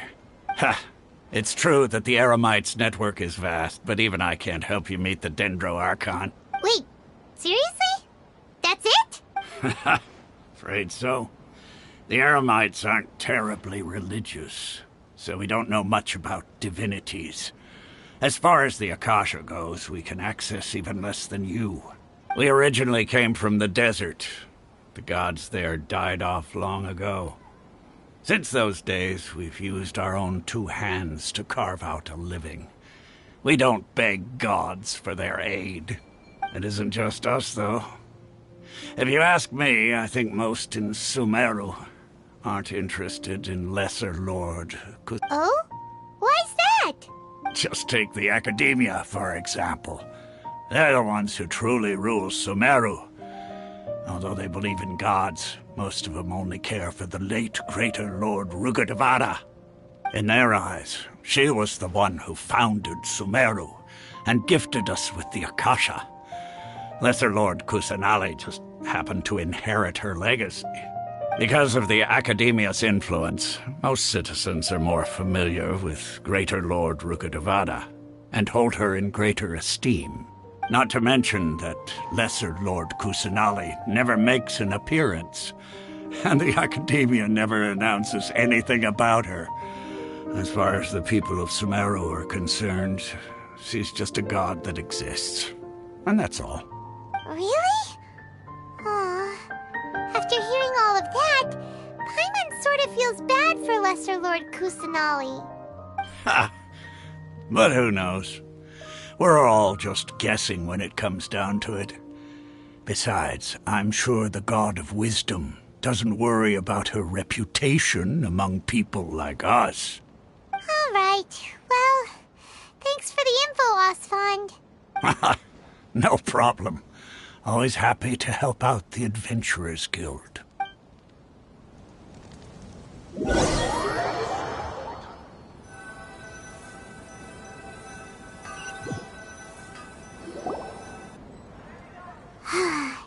Seems Osfond was right about most people's attitudes here. Not only are they not interested in the Dendro Archon, they even say stuff like, if the Akasha doesn't think I should know, then I don't need to know about it. We've been asking for information non-stop ever since we got to Sumeru. But the harder we try, the more helpless everything seems. Isn't there at least one person in this entire city who cares about Lesser Lord Kusanali? Oh, you two are interested in Lesser Lord Kusanali? Huh? Who are you? From the sound of it, you two are Outlanders who recently arrived here. You've been asking around for information on Lesser Lord Kusanali, right? Oh, I'm sorry. I forgot to introduce myself. I'm Dunyarzad, one of Lesser Lord Kusanali's faithful followers. Whoa, really? Then do you know how we can meet with her? I'm afraid I can't help you with that. But your conversation earlier did happen to remind me of a legend about the Dendro Archon. Sure. It goes like this. Long, long ago, there was a man who heard a prophecy. It predicted that a great calamity was about to befall him. Panicked by what he heard, the man sought out the Dendro Archon in hopes that she would bless him with the wisdom to help him escape his predicament. The man journeyed across deserts and through rainforests and experienced tribulations of every kind. However, he still couldn't find any trace of the Dendro Archon. In despair, he thought, alas, the Archon has abandoned me. He then had no choice but to sorrowfully resign to his fate. Okay, and then what happened? And then, the calamity came. But to his own surprise, the man felt somehow emboldened by the trials of his journey. By relying on his own strength, he managed to overcome the adversity. At that moment, a bird perched upon his shoulder. This bird was, in fact, an avatar of the Dendro Archon. She said, "O Archon Seeker, do you now understand? She and her wisdom have long been found by you. Along your journey, we were in every flower and blade of grass, every ray of sparkling sun, and every breath of dancing wind. So long as you continue to think and ponder, we'll be wherever you go." Yeah, thanks for the story! Paimon feels all warm and fuzzy inside after that. In a way.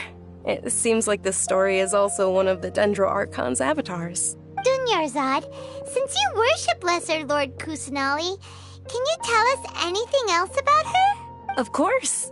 So did you two know that, I'm terribly sorry, but it seems something's come up now. Let's chat another day.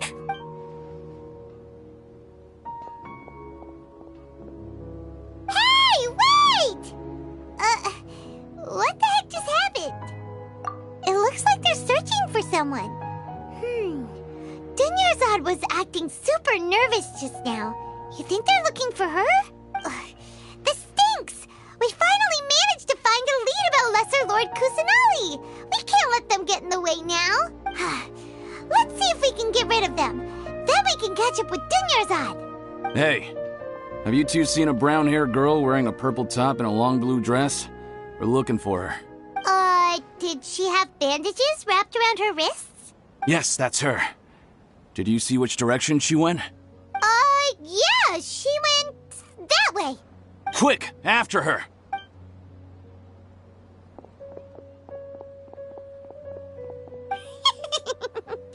That should keep him busy for a while. Let's hurry and find Dunyarzad.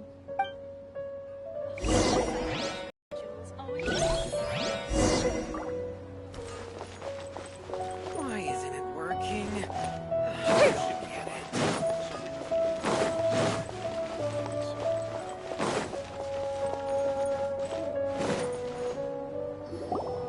There you are, Dunyarzad. We thought you might have been long gone by now. Oh, it's you two. Oh, you startled me there. You can relax now. We threw those people looking for you off the trail. Really? Thank you so much. Unfortunately, I believe there's still more of them out there looking for me. Uh-oh, looks like there are some coming this way. Huh? More of them? Then what are we standing here for? Run! No, wait, my body isn't in the best shape. It's difficult for me to run. Okay, sounds good. There's a tavern on the other side of the port we can go to. They probably wouldn't expect me to hide in a place like that. All right, let's move out. Stay behind us. We'll keep... This new ship is so ridiculously overdesigned.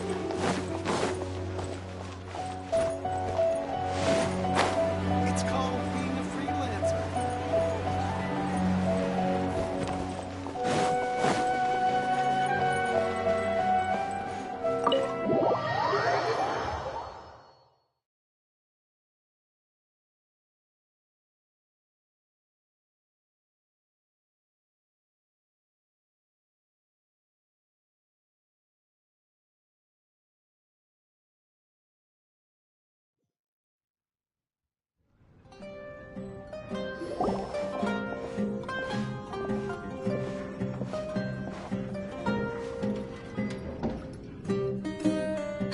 We made it. Oh, they shouldn't be able to find us now. Wait, stand down, Dia.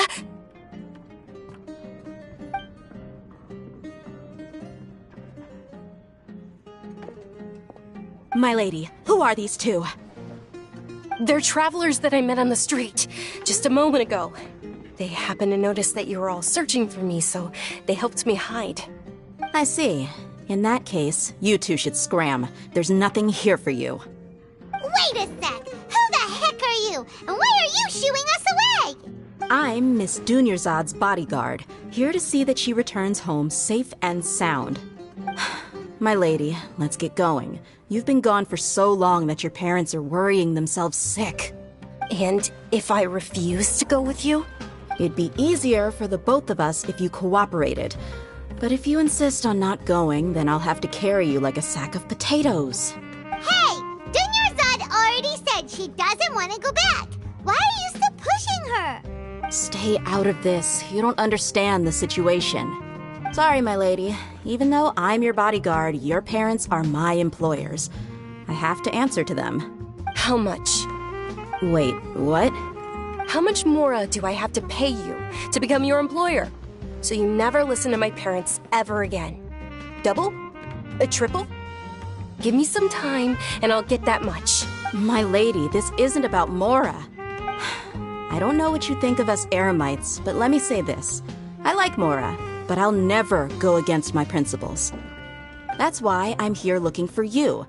Sure, it's an order from my employer, but my conscience was also telling me it's the right thing to do. And knowing your health, carelessly running around like this is gonna hurt ya. For the sake of those who love you, don't be stubborn. No, you're wrong. I'm aware of my limits, and I know what I'm doing. Honestly, the only people being stubborn right now are my parents. And I know perfectly well that it makes no difference if I'm at home or not. I still won't accept reality. And every time I bring this up, they just change the subject. Dia, you've been living with us a long time already. This should be old news to you. Dia, I know it hasn't been easy for Mother and Father, and I'm grateful for everything they've done for me. But there's someone else in this world I'm also grateful to, because she saved me. The love I have for her is the same I have for my parents. This is my life and my last chance. So I want to do something meaningful. My lady, are you sure what you're doing now is meaningful? Yes, I'm sure. At least, it is to me. Fine, I won't ask you to return home anymore. But let me make something very clear. I'm only doing this because I respect your determination, not because I agree with you. Thank you, Dia. Sorry for being so rude just now. My nerves were acting up. And I even brought up your payment in such an offensive way. Don't worry about it, my lady. I did say that I like Mora. Besides, that's our next topic of conversation. Today's little excursion caused such a ruckus that every single bodyguard at the estate was deployed. It wouldn't be easy to hide things from your old man. Since this definitely won't be your last escapade, here's a little tip. You should at least make it look like your room and things are still in order when you leave. Also, you'll need someone to cover you for when you're out and about. So, I'll let you hire me, my lady. This way, everyone wins. As for the pay, let's say half of what your father pays me. We can settle the bill when we return to the estate. Okay, deal. Yay! Looks like they've reached an understanding. I'm fine, really. I just feel a little tired now that things have calmed down. My lady, stop trying to look tough. We're already in a tavern, so let's rest up and grab some grub. I'm sorry for worrying you two. If you don't mind, I'd like for you to join us. Sure! After you rest up, we want to hear more about Lesser Lord Kusanali.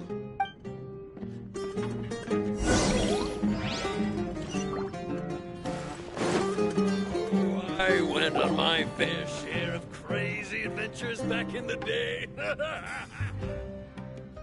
Ha! Well, if it isn't Dia. Haven't seen you in nearly half a year. Word on the street is that you're a bodyguard for the Homayani family now. Ha! Don't you find that kind of work boring? Nah, you get used to it. How about a menu over here? You got it. Huh? Isn't this little Miss Homayani herself? We don't get to serve personages like you very often. We'll be sure to prepare our very best. Thank you, sir, but there's no need. I don't have a lot of Mora on me, and I really ought to save as much as I can. But please bring these two the best food you have. They're my new friends, so I want to be a good host for them.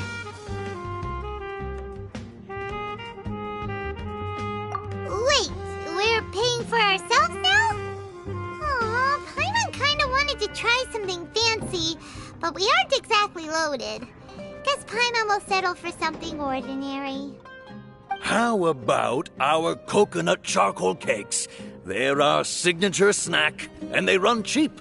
Look, other customers over there are eating some now.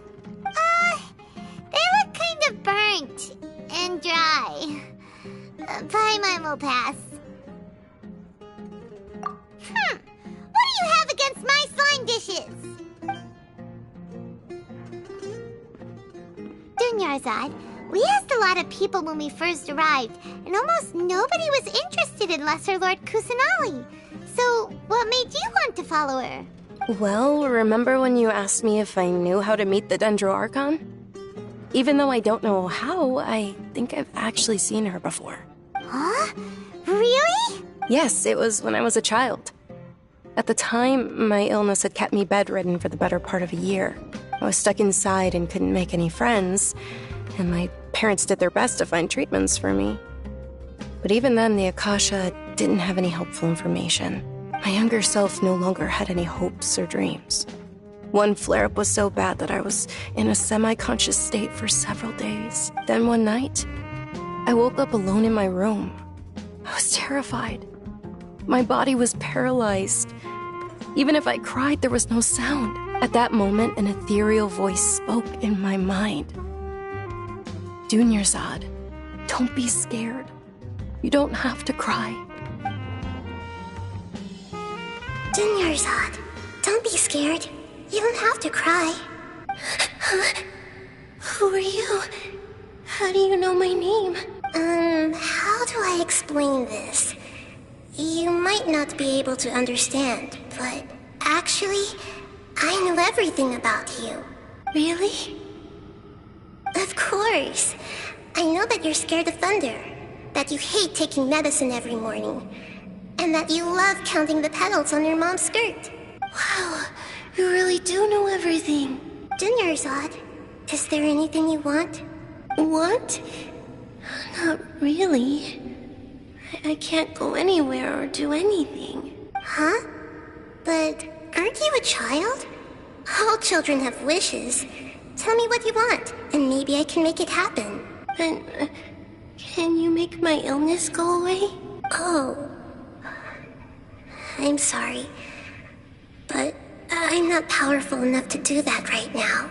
Then, can you be my friend? After that, the voice said, "Okay, I'll be your friend." Although my body was suffering during those days, that voice encouraged me and told me many wondrous things. Beyond my window was the flourishing Sumeru city. Beyond the city was a lush rainforest. And beyond that was the wall of Samiel, deserts, and all of Teyvat. Once I finally made it through that bout of illness, I couldn't hear that voice anymore. I told my mother about it, but she said that I must have been dreaming. But I know that that voice wasn't a figment of my imagination. Before that, I had never heard of Teyvat. Yes, for sure. If it weren't for that voice, I would have never grown curious about the outside world, nor would I have learned how to read and enjoy so many books. That voice sparked a desire for wisdom. It had to have been the Dendro Archon. I've been hoping for a chance to repay her kindness. In fact, I was running around today to help prepare the Sub-Zerus festival for her.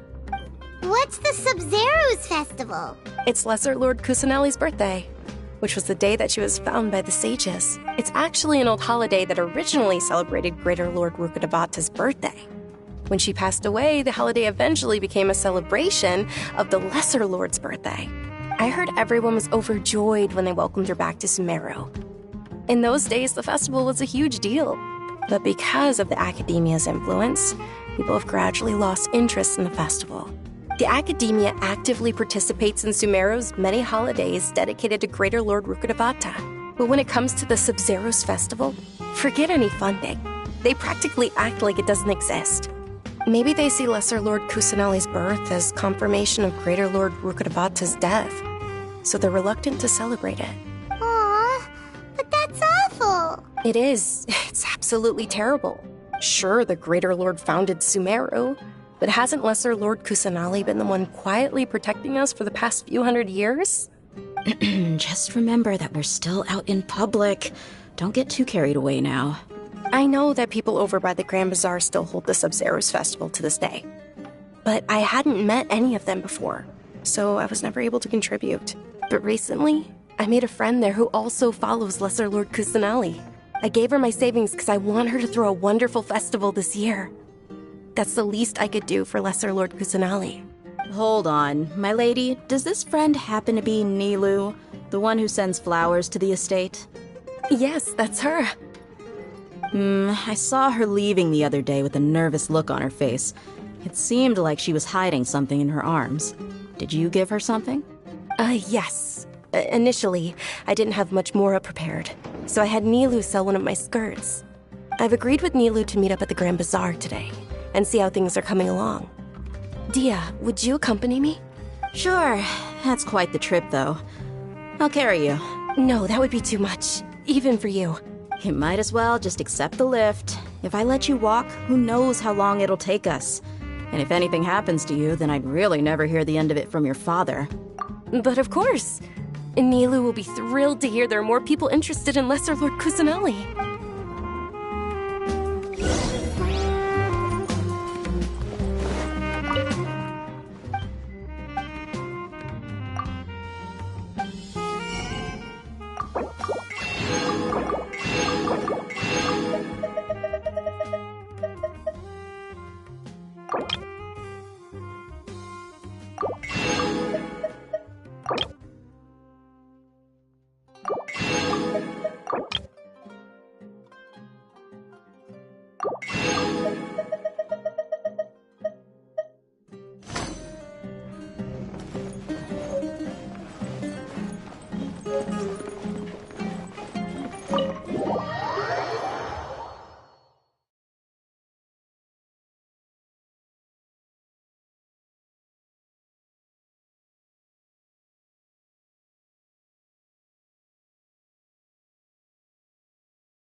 Sorry I'm late, Nilu.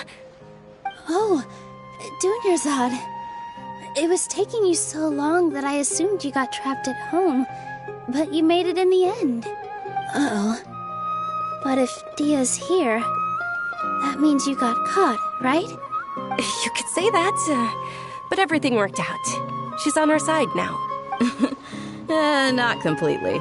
Oh, and who are these two? Oh, meet the Traveler and Paimon, my two newest friends.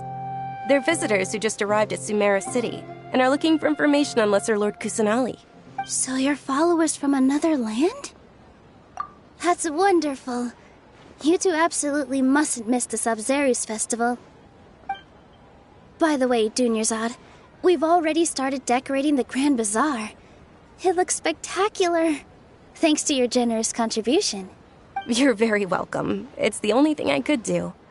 Do you still have enough Mora? Probably? But don't sweat it. We've already finished renovating the stage. Come on, I'll show you.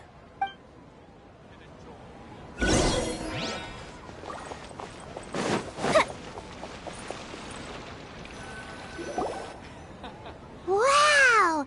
This place is amazing! Not bad. Last time I was here, the stairs were full of holes. The stairs were nothing.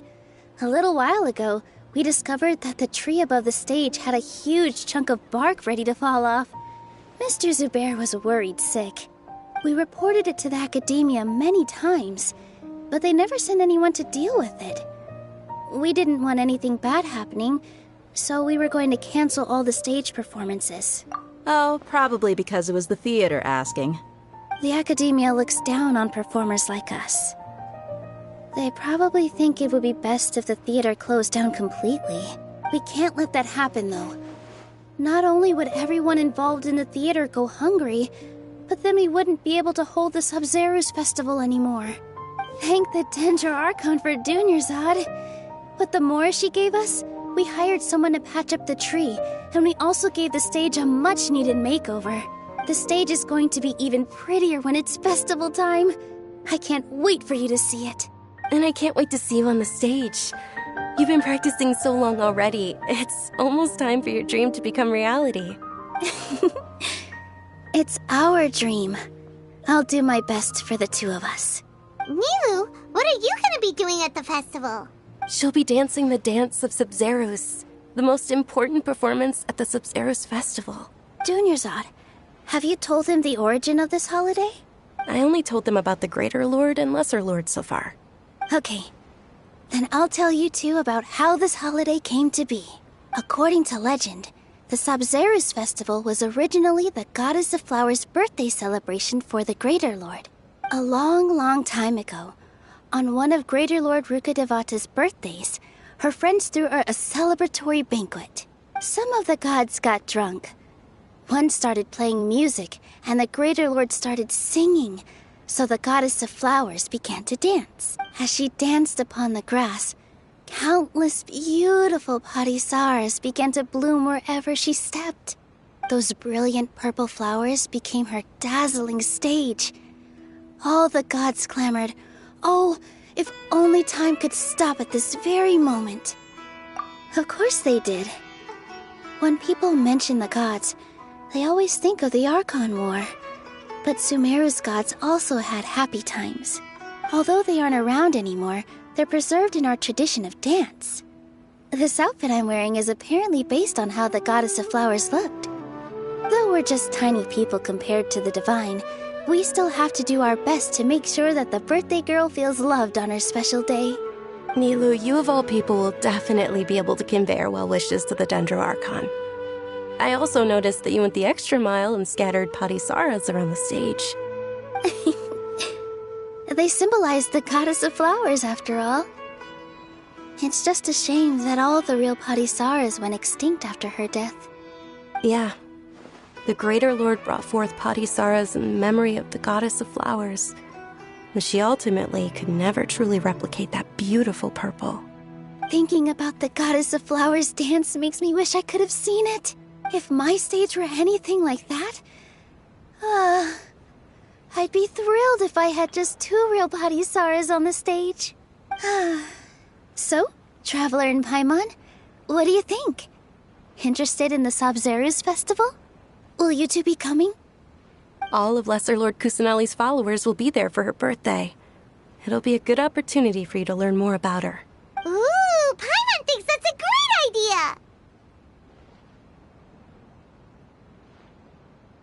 Of course Paimon wants to watch. Those 2 things aren't mutually exclusive, you know. So how about we all attend the Sabzeruz festival together? Dunyarzad, let me show you which stage decorations we've picked out so far. Traveler and Paimon, if that doesn't sound interesting to you, then feel free to explore the area. Everyone at the Grand Bazaar loves Lesser Lord Kusanali, and we're all looking forward to the Sabzeruz festival. In that case, we'll take a look around.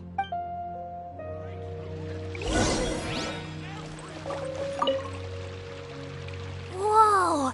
What's with your yellow hair? And why do your clothes look so funny? Are you an Outlander?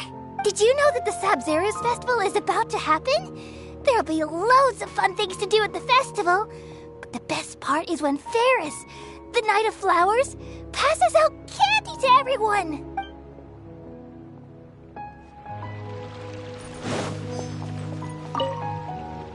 Ah, dancing at the Sabzeruz festival.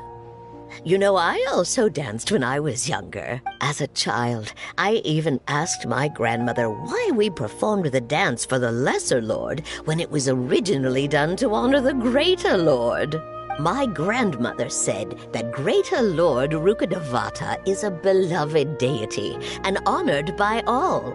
And Lesser Lord Kusanali is too. If the goddess of flowers ever knew Lesser Lord Kusanali, then she would certainly have wished to be her friend and hold celebrations for her too. The Sabzeruz festival has been losing its appeal over the years. That is, until a wealthy benefactor stepped in this year and brought the festival back to life. I heard she forked out a lot of mora to make it all happen.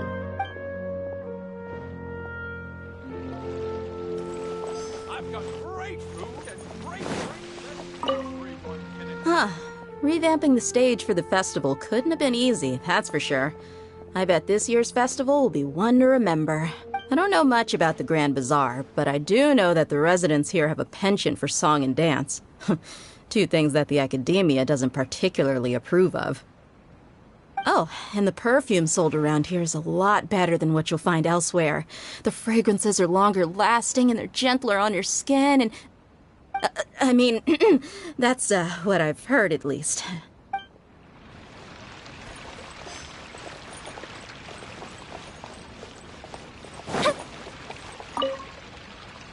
Things are really shaping up, and there's a buzz around the festival this year. We're expecting people from all over to come by this year and buy things during the festivities. Don't be fooled into thinking that Sumeru City has the best of everything. Some festival snacks are only offered here in the Grand Bazaar. And when it comes to musicians, dancers, or singers, the Grand Bazaar's got the best of the best. Sure, those folks at the Academia might not like it, but what's a festival without song and dance?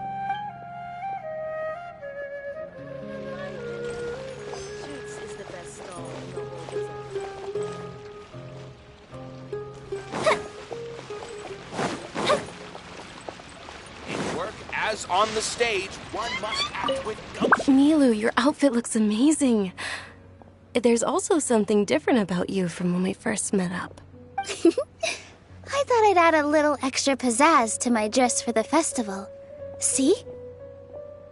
Wow, did you sew all that yourself? Uh-huh. Sewing is a fundamental skill for everyone in the theater company because we make all our own costumes. Do you know that Mr. Zubair not only can make costumes, but props too? I've noticed that you can't keep your eyes off that crown over there. Would you like to try it on?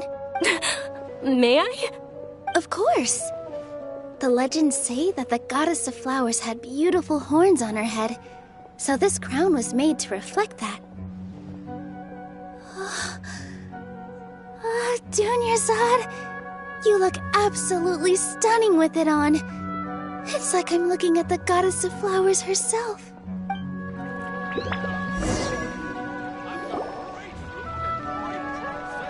Hey! Is that who Paimon thinks it is? It looks like Catherine.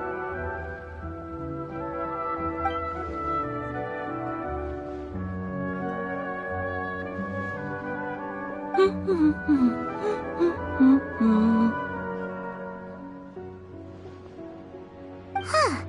Come to think of it, Paimon's only ever seen her behind the counter at the Adventurers Guild. This is the first time we've ever seen her taking a break. Hey, Catherine! Huh? Oh, hey! It's the Traveler and Paimon!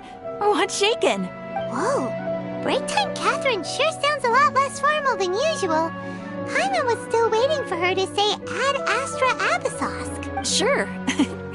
Standing behind the counter at the Adventurers Guild doesn't require any complicated functions. But saying and doing the same old things over and over again can get pretty monotonous. Like watching the same Fontaine movie day after day. But take you two, for example. You travel across Tevat to enrich your lives and gain new experiences. Well, we enjoy traveling across Tevat and all that, but we're mainly looking for clues about her brother. Yes, you should keep searching. Sometimes the answers we're looking for aren't necessarily at our intended destination. Instead, they're found along the way. Huh. Haven't we heard someone say something pretty similar recently? Anyways, what brings you out here, Catherine? No, not particularly. I guess you could say that I'm loving the recent atmosphere here. If festivals bring happiness to everyone, then that's where their true value lies. Oh, it looks like it's about time for me to be heading back now. All right, we'll see you next time at the Adventurers Guild. Oh, by the way, thanks for connecting us with the Eremites. We've already made some great friends in Sumeru City thanks to you. I'm sure you two will get along well with the people here. You've already been blessed by the element of Dendro after all. See you around.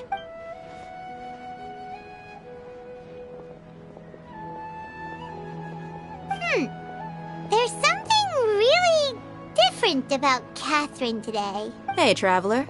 Paimon. Oh, hey, Dia. What's going on? I've got something to tell ya. My lady knows you're looking for ways to meet Lesser Lord Kusanali, and she's been trying to come up with a way to help you. Well, I have an idea that might help. Are you serious? We'd love that! It might not necessarily pan out, so don't get your hopes up too much. I'll need to take you two somewhere and ask someone some questions. My lady is feeling a little worn out at the moment. Nilou's found a place for her to rest. After I take my lady home, let's meet in front of the Citadel of Regzar. Sounds like a plan! Let's head over of Rexar and wait for Dia.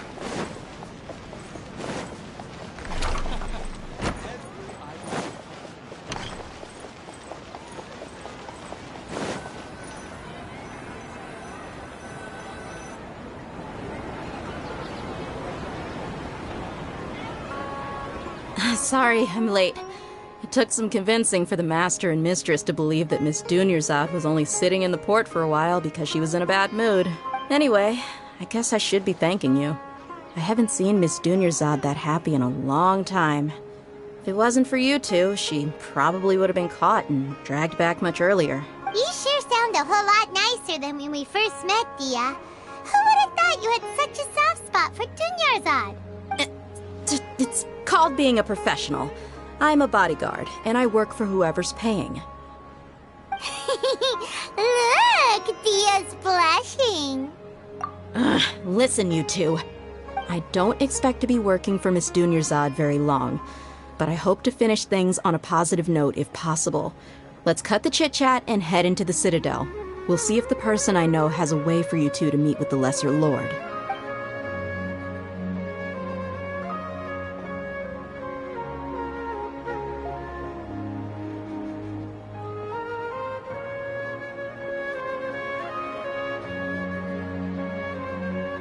Oh, hey, Chief. Ha, Dia! What are you doing here? And well, didn't expect to see you three together. I take it you all know each other already? Mm-hmm. We met this morning after the Adventurers Guild pointed us to Ozfon for more info. No kidding. Huh. So, where's Ruksha? I thought I'd help these two out by asking about the theft. Anything you can tell him? Ruksha's gone over to the Academia. The Grand Sage recently ordered Sumeru City to begin bolstering its defenses, so people from all over have been called back to the... Since you've already mentioned the theft, I suppose I might as well tell them what we know. Appreciate it, Chief. Theft? Sorry, what the heck are you guys talking about? Just recently, the Academia lost something, and there's a chance the item is connected with the Dendro Archon. This case might just somehow help you in meeting her. I suppose that's one way to look at it. But if you ask me, the case is more about the Academia than anything else. Let me fill you in. The Academia recently sent a convoy to pick up an important package from Aru village. Word got out, and the convoy was robbed on its way back. The Grand Sage took the whole matter very seriously. Not only did he dispatch the Matra, but also enlisted our help in the search for leads. All we know so far is that whatever was stolen is currently in Port Ormos. You two have heard of Port Ormos, haven't you? It's the largest commercial port in all of Sumeru. You can travel there by leaving Sumeru City and heading south along the river. The Academia's grip isn't long enough to reach all the way to Port Ormos, so the city's a little more laid back, meaning the population's also a mixed bag. You never know who you'll meet there. Apparently what was lost has a great deal to do with the Akasha, knowledge, and even the gods. I'm afraid I don't have any other details for you, though. If you're interested, maybe you can head to Port Ormos and ask around yourselves. If you want my advice, try introducing yourselves as students of the Academia once you're there. Are you serious, Chief? All the Academia students are in Sumeru City, you know. Why should they pretend to be students in Port Ormos? If you're also interested, just go there and see what happens. Count me out. I've got plenty of work to do here for the Homayani family. And take it from me, if you two really do decide to visit Port Ormos, you best watch your backs. Let's just say that the Eremites there aren't nearly as friendly as those here in Sumeru City. There are even some extremists who go around shouting slogans like, "Retake Sumeru for the Scarlet King." Word is that more and more are joining their movement. They're becoming a real headache for Chief and the others. You bet they are. The Scarlet King's been dead for thousands of years. Now they start spreading rumors of his return. Ridiculous. Not everyone's like you, Chief. Even the desert natives who abandoned their homes in the wilderness still wish to have a god of their own. Well, Traveler, that's about all the information we have for you. Thanks, Dia! And you too, Since we've gathered all we could for the moment in Sumeru City, let's head to Port Ormos and see what we can find next. Miss Dunyarzad is looking forward to seeing you both at the Sub-Zeru's festival, so be sure to get yourselves back here in time for that. Good. Then we'll see you both at the Sub-Zeru's festival.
Conquering demons is what I do.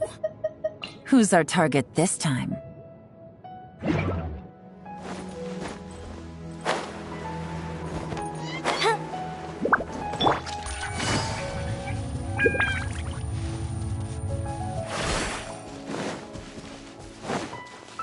Take it easy.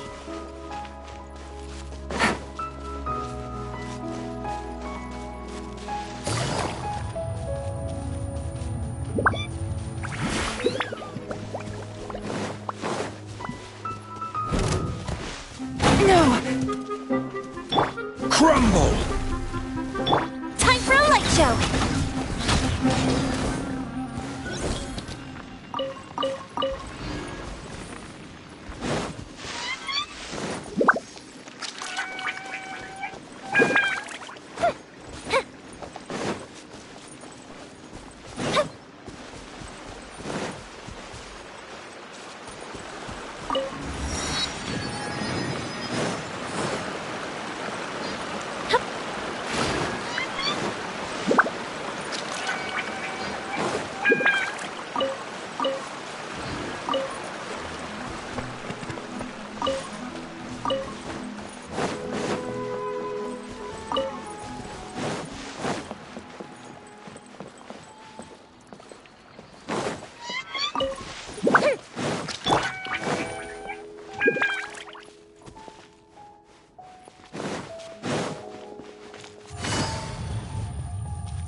By royal decree.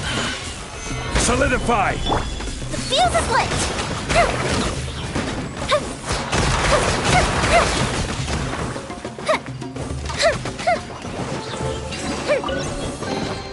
Ooh, will we find any firework materials in here?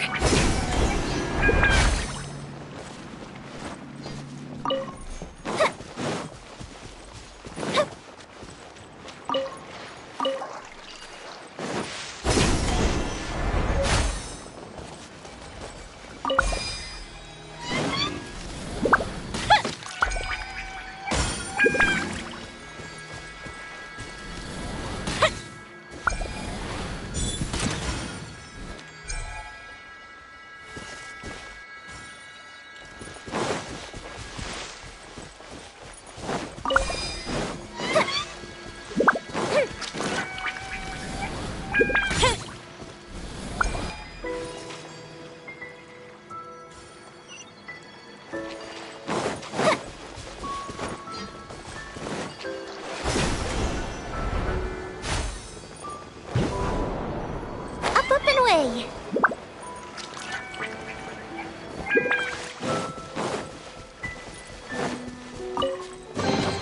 Ooh, will we find any firework materials in here?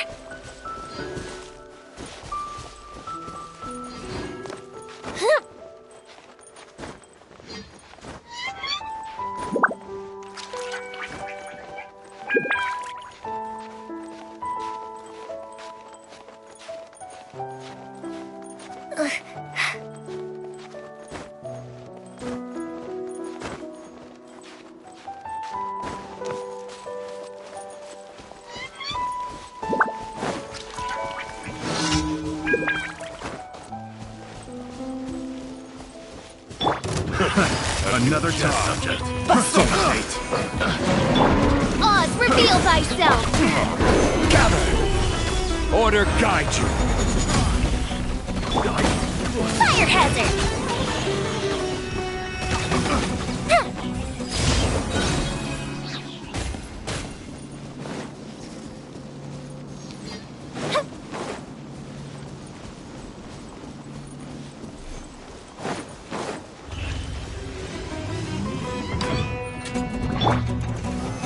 Solidify!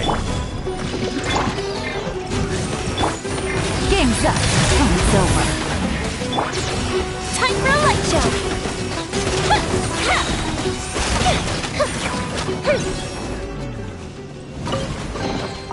What do we have here?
I charge a higher rate to meet outside the office.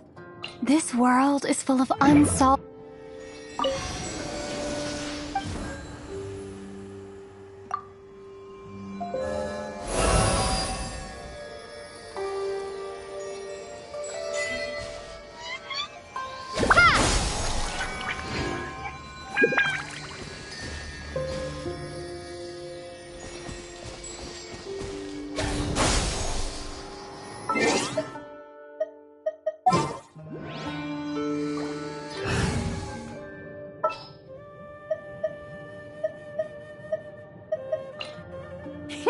Let's go.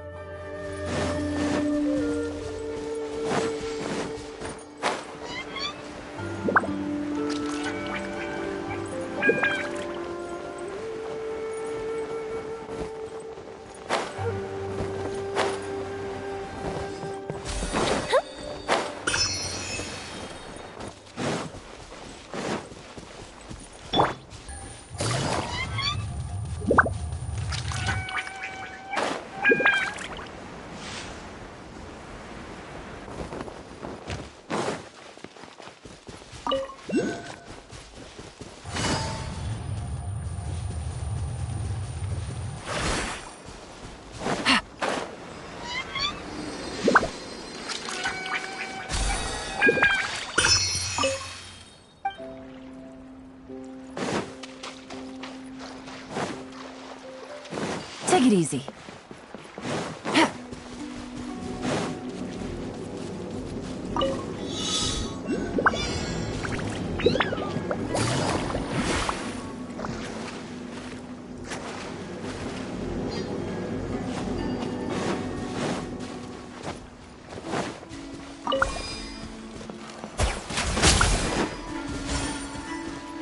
Take it easy.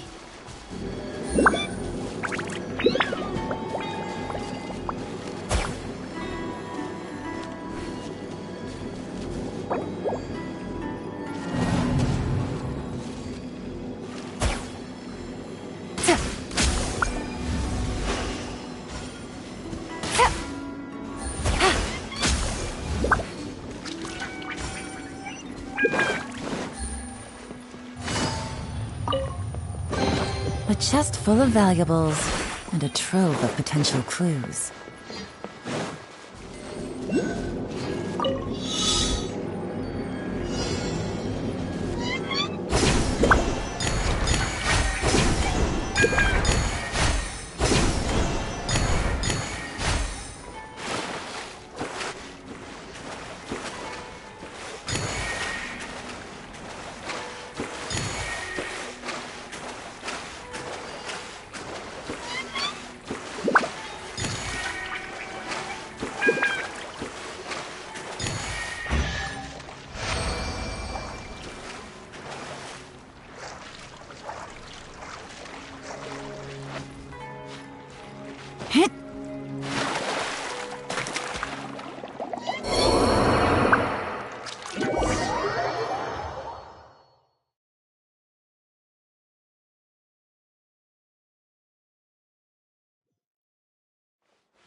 Come and have a good look yourself.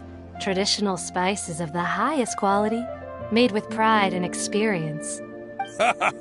You've got a deal. I can't thank you enough for always looking after my business. Believe me, I'm not making this up. Several Eremite mercenary groups are nearly in open conflict, but does the core of 30 care? And that's not all. Did you know that... Wow! Talk about hurly-burly! This place is busy! Guess that's only to be expected for the largest port in Sumeru. Maybe it's because of what Dia told us earlier, but Paimon can't seem to shake the feeling that there's also danger lurking in these crowds. Ooh. Let's get our bearings so we can start looking for leads. We know that whatever the Academia lost is related to the gods. But other than that, we don't have much else to go on. Osfun told us to try posing as Academia students while asking around.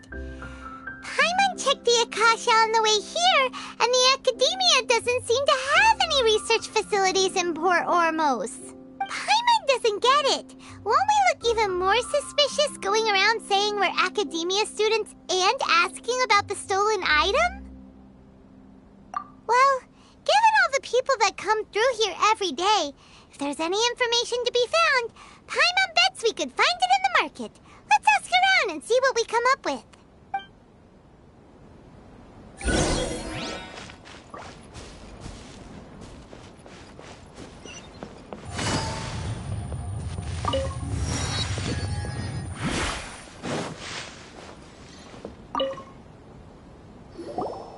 Welcome. Welcome. How can I help you two? Hi there. We would like to ask you a question. Do students from the Academia ever come to Port Ormos? Of course. Especially around this time of year. Students from Sumeru City that are about to graduate often come to Port Ormos to cut loose a little. Many people often talk about how hard it is to get accepted into the Academia, let alone graduate. But those who finish their studies and go on to become full-time researchers at the Academia have it even harder. Sure, we may not be Sumeru City, but Port Ormos offers beautiful scenery and a stress-free environment. Some even say it's good luck to come to Port Ormos, so students and researchers come flocking here when things get to be too much at the Academia. You see over there? Those are students from the Academia. They've been looking worried and miserable ever since they got here a few days ago. If you ask me, the life of a merchant is better. So long as the Akasha teaches us what we need, then life is good. Those students seem to be discussing something. Let's see if we can listen in.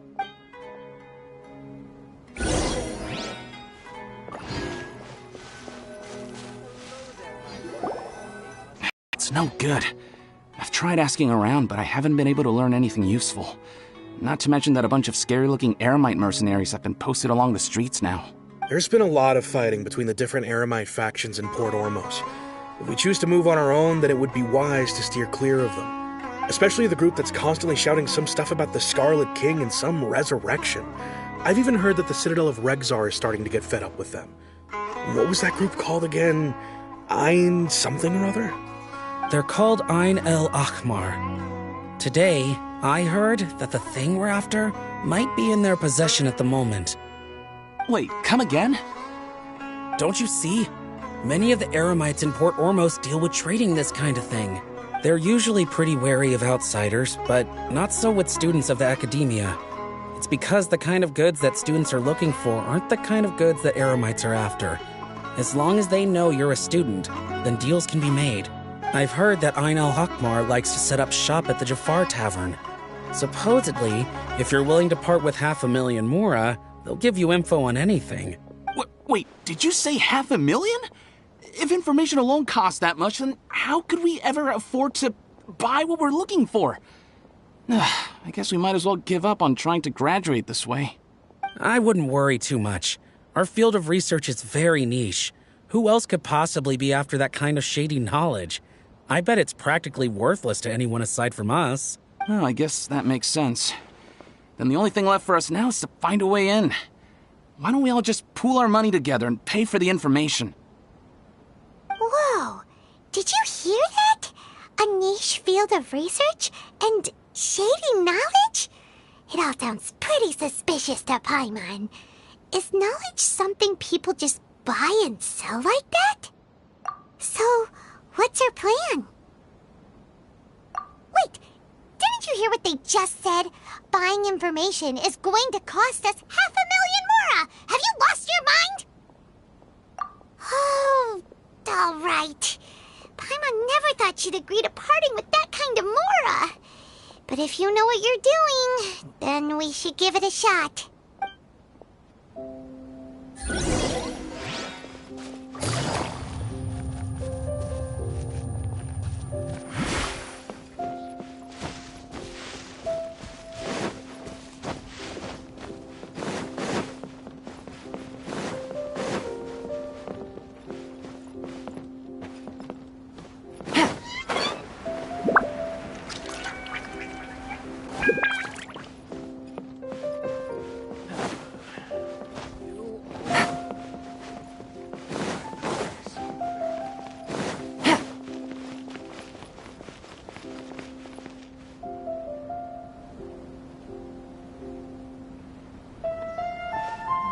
Port Ormos is pretty great. There's so many new and interesting things, not to mention all the tasty food. Sumeru's largest commercial port sure lives up to its name. Look at all the merchants, and everyone seems excited just to be here. How did things end up like this? All thanks to your artistic license. That's how. I should have made you wait until we got an update from Tanja. But when I finished the prototype Aranara yesterday, you agreed that the kids would like it. That's why we tried bringing it out for a test run today. Well, I never thought they'd dislike it so much. Oh, what should we do? Whoa. Yeah. Compared to everyone else, they seem really down in the dumps. Let's go find out what's going on. Hey there! Paimon's name is Paimon, and she's a traveler who was just passing by. Is there something bothering you? Oh, I noticed you two a moment ago. Welcome to Akara Crafts, the best toy store in Port Ormos. At least for now. What's bothering us is this prototype Aranara. To start with, could I get your opinion on it? Prototype Aranara? You mean this wood carving here? It looks like a mushroom monster to Paimon. Oh, no. The prototype Aranara is something that brings joy and laughter to children. At least in theory. Not the first negative feedback we've had. So, what exactly is a prototype Aranara? So for context, Aranara are magical creatures in Sumeru fairy tales that live in the forest. For the store's 20th anniversary, we plan to release a series of hand-carved toys based on the Aranara stories that kids know and love. This is a prototype we made to get an idea of how they would react. But when we put it out there, the reaction was not quite what we'd anticipated. They thought it looked like a mushroom too, huh? No, worse than that, actually. I can't quite describe it, though. And I'm also not very good with kids.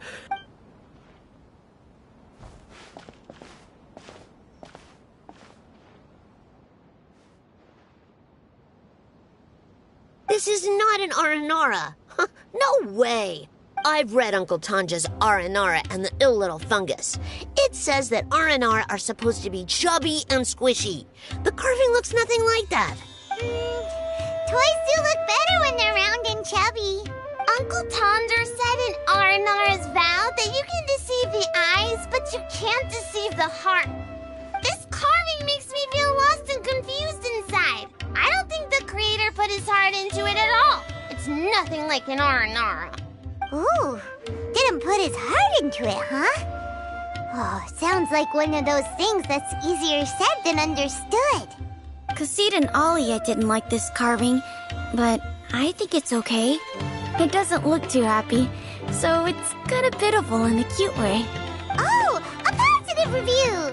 Yeah, so I would totally ask my dad to get it for me, if it wasn't meant to be a Nara Nara. Oh, well, that took a sudden turn for the worse. We asked the children for their opinions. Oh, how did it go? Has it made... Oh, this is such a shame. Oh, the kids kept mentioning an Uncle Uncle Tanger is a famous children. He wrote quite a few stories, but around a year or so ago... That's right. We asked Tan. We were running out of... As you can see... Hey, since you're the famous traveler, could you... please. They seem pretty desperate. Yep.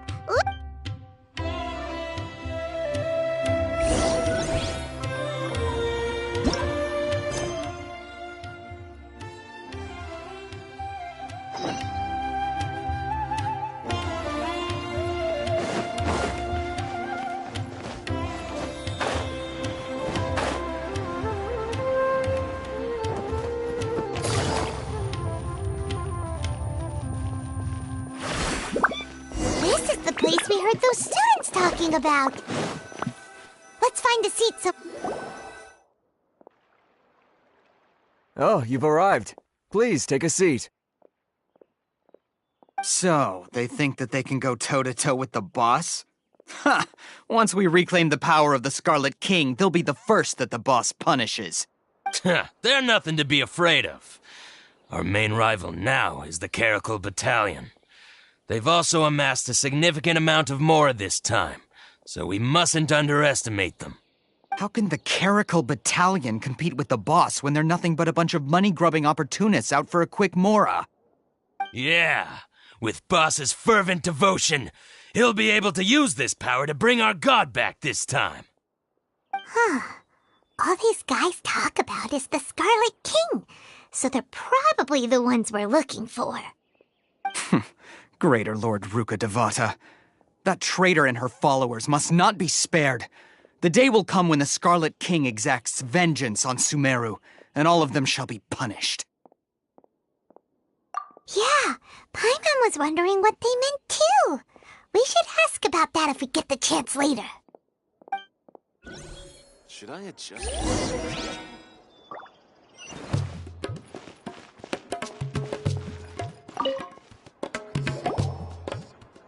Huh?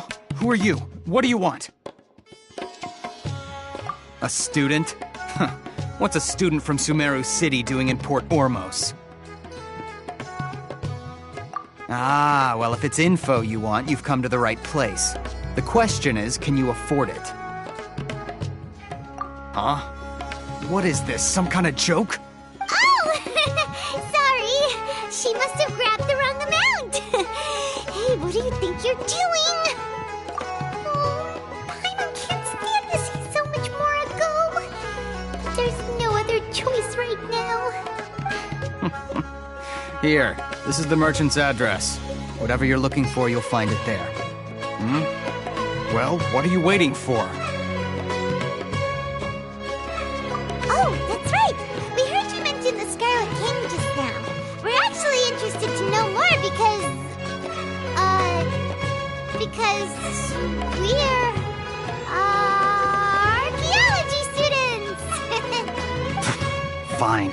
Since you've already handed over the Mora, I guess I can throw in a little extra info. As you can see, members of Ain al-Ahmar are devout believers of the Scarlet King. Years ago, the Scarlet King founded the great desert nation that was our homeland. It was an advanced civilization, far beyond anything you'll see in present-day Sumeru. The Scarlet King was the rightful god of wisdom, but he was betrayed by a companion he trusted. She even stripped him of his title, God of Wisdom. So, you mean the traitor was... Greater Lord Ruka Devata, yes! That shameless wretch destroyed the Scarlet King's civilization, and our ancestors were forced to flee to this land where we were made to suffer the tyranny of our enemies. Furthermore, she conspired with the Academia to cover up the truth of her actions, and create the merciful and benevolent facade for which she is now known. Ugh, just thinking about it sickens me. But the story doesn't end there, oh no. The Scarlet King isn't truly dead. The voice of the Oracle has been heard in the desert, prophesying his resurrection. Mark my words, our god shall return. And when that day comes, all followers of the traitor and all the desert dwellers who have forgotten their true god will suffer retribution together. If what I'm saying makes you shiver with fear, it might not be too late for you to become a believer of the Scarlet King. I don't have anything to say to you academia people about that. I think this conversation has reached its end. Not just yet. This man is a fraud. Huh? You again? Deranged academia lunatic. Yes, it's me again. I already warned you that if you weren't willing to sit and discuss things with me, I'd take measures to make things uncomfortable for you. Listen to me. That address he gave you is fake. Or at least, you won't find a merchant waiting for you there. This group has been boasting all around that they can provide information on a certain item as a means of luring people into their territory. Once you show up, they keep up the act until they have hard evidence that you want to purchase said item. Then they use that to squeeze you for all the mora you're worth. Hey! Shut it all, Hatham! What are you playing at, trying to ruin our business like this, I told you the other day. I wish to discuss my terms with your boss. Ha! The boss made it perfectly clear that he won't negotiate with you. Yes, and in no uncertain terms. But that was then. It does not preclude him from changing his mind in the future.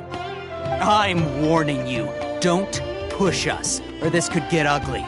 We don't usually get rough with people from the academia because it just complicates things.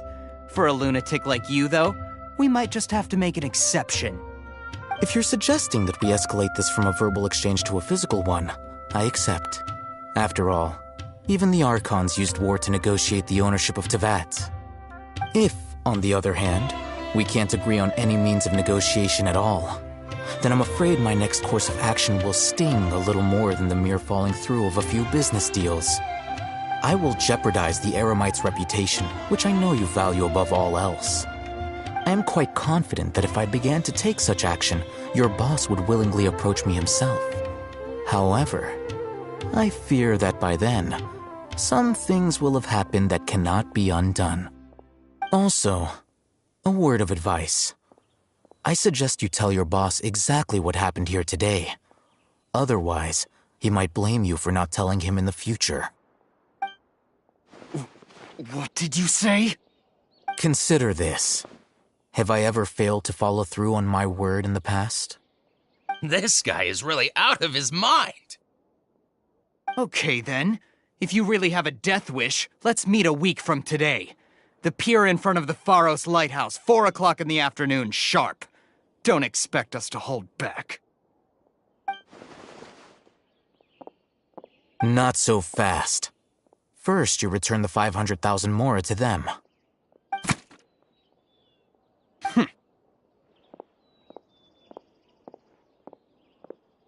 Please, I beg you, don't provoke them. We can't afford any trouble with this crowd. They haven't even paid for their food yet.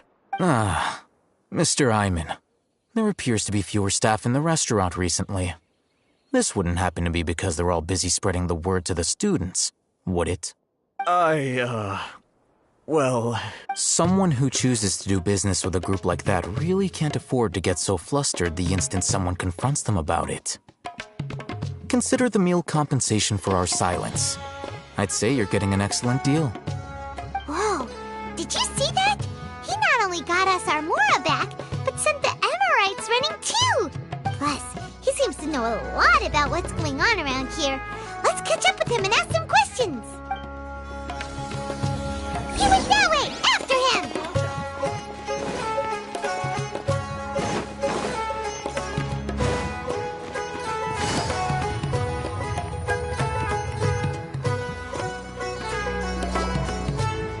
Wait up! It's Al-Hatham, right? What do you want? No need for thanks. My goal was to get to them, and you two gave me just the opportunity I needed. We're even. Oh, I advise you to keep your distance from them. Since they weren't able to make off with your Mora in the end, they might harass you again in the future. Alright, goodbye. Hold your horses! We still have something to ask you about! Since you tore through their scam right in front of them, you must know the real story about certain something, no? Who exactly are you two? And why are you inquiring about that? A student. Right. Look, you should know that those thugs conducting business with you had nothing to do with your lie. Huh? Oh, yeah! She's really strong! Weren't you saying something about a physical exchange? We can help with that. She doesn't even have a vision. Forget it. Maybe not, but she can still use elemental energy. Otherwise, there's no way we'd go asking for info from from guys like that. Those high-headed thugs are definitely gonna bring a lot of backup for your next meeting. Even if you don't go alone, you won't regret taking us with you. Alright, I accept. Got a pen and paper? If you're searching for someone who sells that kind of merchandise, I'll give you one of their addresses, and you can try your luck. We'll reconvene at the appointed time by the pier. It doesn't matter if you show up or not. So, since you were happy to give us this merchant's information, does that mean you can tell us exactly what we're after? You were willing to part with 500,000 Mora for something and you didn't even know what it was? Okay. Well, if you truly are as skilled as you claim, then you can beat the answer out of them when they become hostile. Look, if you've been making inquiries, then you have to know something by now. Tell me what you know so far, so I don't waste time repeating information. We know it's connected to the academia somehow, and that not only do the Eremites deal in it, but some students want to get a hold of it too. What else? You know almost everything there is to know, but you're unable to compile this information because you've never seen the object before. This is what you've been looking for. Paimon can't tell what it is. It looks like some kind of ornament. This is a knowledge capsule. To put it simply, it's a vessel that can store a fixed quantity of canned knowledge. It's like a miniature Akasha. Anyone who links it to their personal Akasha terminal instantly becomes privy to its contents. Correct. Anyone. Unlike the Akasha, which heavily regulates who can access what information, knowledge capsules confer their contents without any requisites. That's amazing! It's essentially a convenient and harmless vestibule for knowledge. Unfortunately, it's illegal in Sumeru to privately possess or trade them. They were created as a means for scholars to transfer knowledge gained from Irminsul into the Akasha, and are intended to be destroyed immediately after use. But despite strict regulations, some of these knowledge capsules will always escape destruction. After all, there will always be those in this world who are dissatisfied with life as designed for them by the Akasha and wish to change their fate. Over the past century, a wide variety of canned knowledge has been leaked from the academia. Now, in Port Ormos, the valuable ones are a means to Mora for the Eremites. Meanwhile, those which the Eremites deem to be useless to them occasionally prove useful to the common citizens and hapless academia students. Well, I think that about sums it up. Oh, so that's your true objective. With our current arrangement, I don't believe I can offer an answer. You're still resolved. Fine. Let's talk somewhere with fewer people.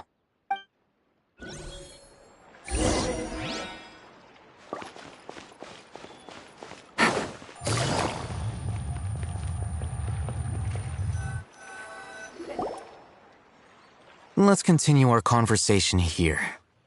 If you wish to learn more about the knowledge capsule that the Academia lost, then you must help me with something.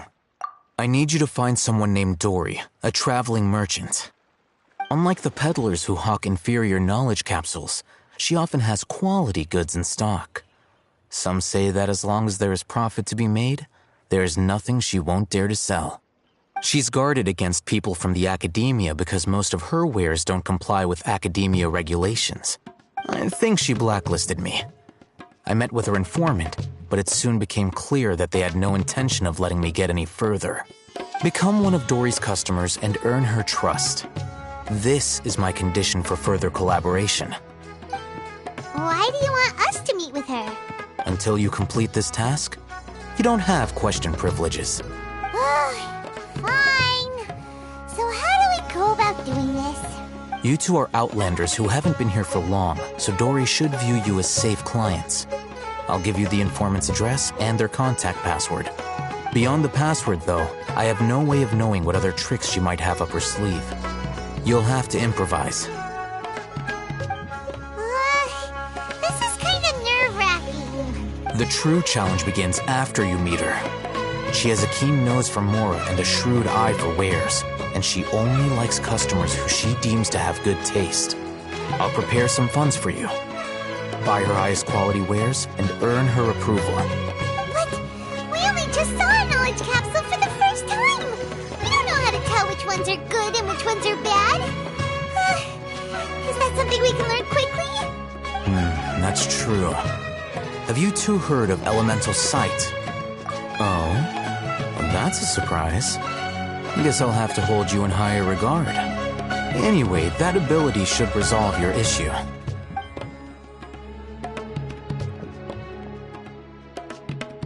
Here are 2 knowledge capsules. Tell me, can you detect any difference in their quality?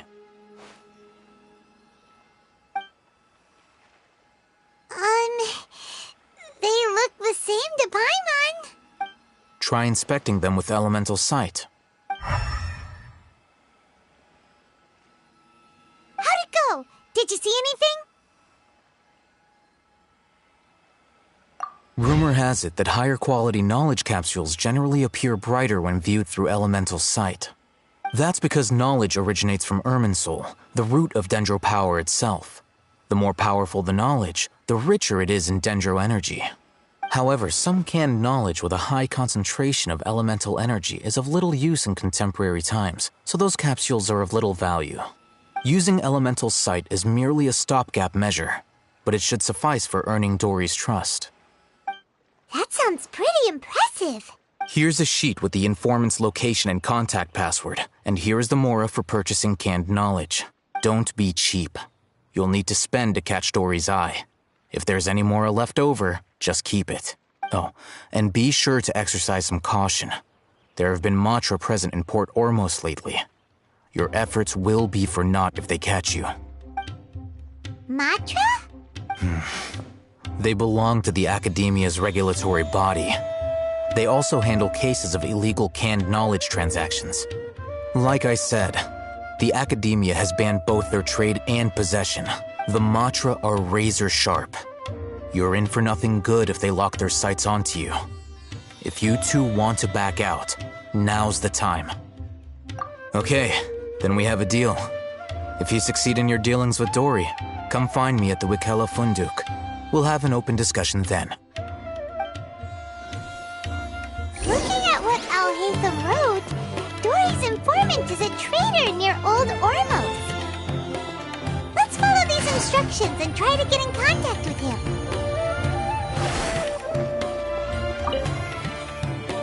Hello. What are you two looking to buy?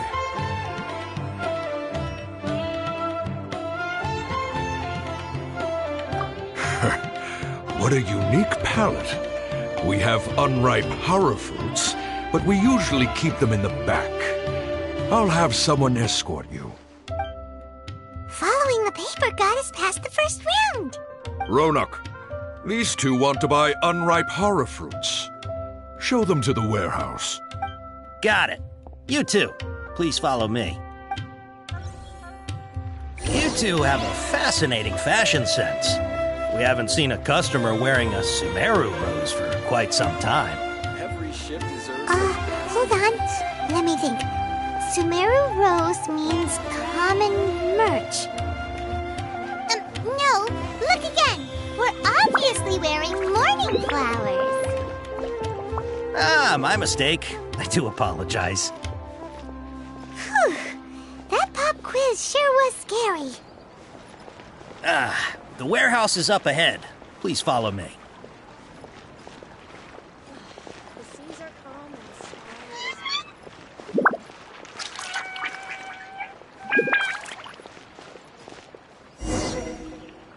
Before I retrieve your products, I need to confirm a few things. Please forgive me, but we may not have sufficient stock for you today. Earlier, many of our hara fruits were taken by mice.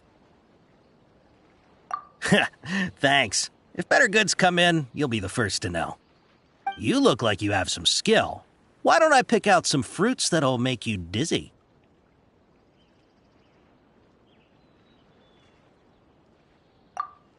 Yep, that's the right answer. But eating hara fruit that makes your head and ears ring sounds like a bad life decision. Would you like your hara fruits to be packaged in the Sumeru City or Port Ormos style?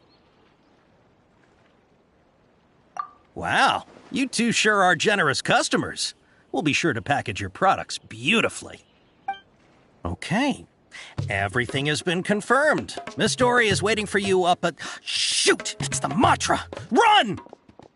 What? The Matra? Where? I'll hate them if we're done for if they catch us. We gotta get out of here. We don't know this area, so let's follow that informant.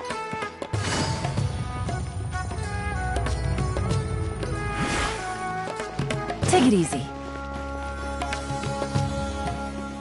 He ran that way!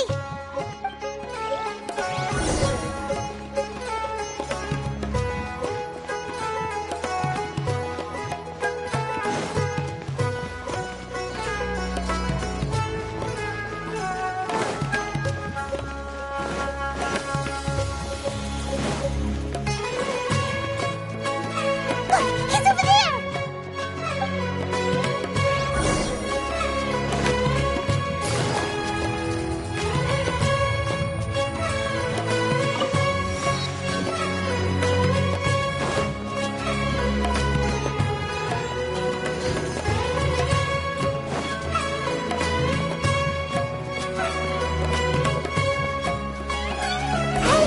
If you're hiding from the Wristland Tiger, come this way!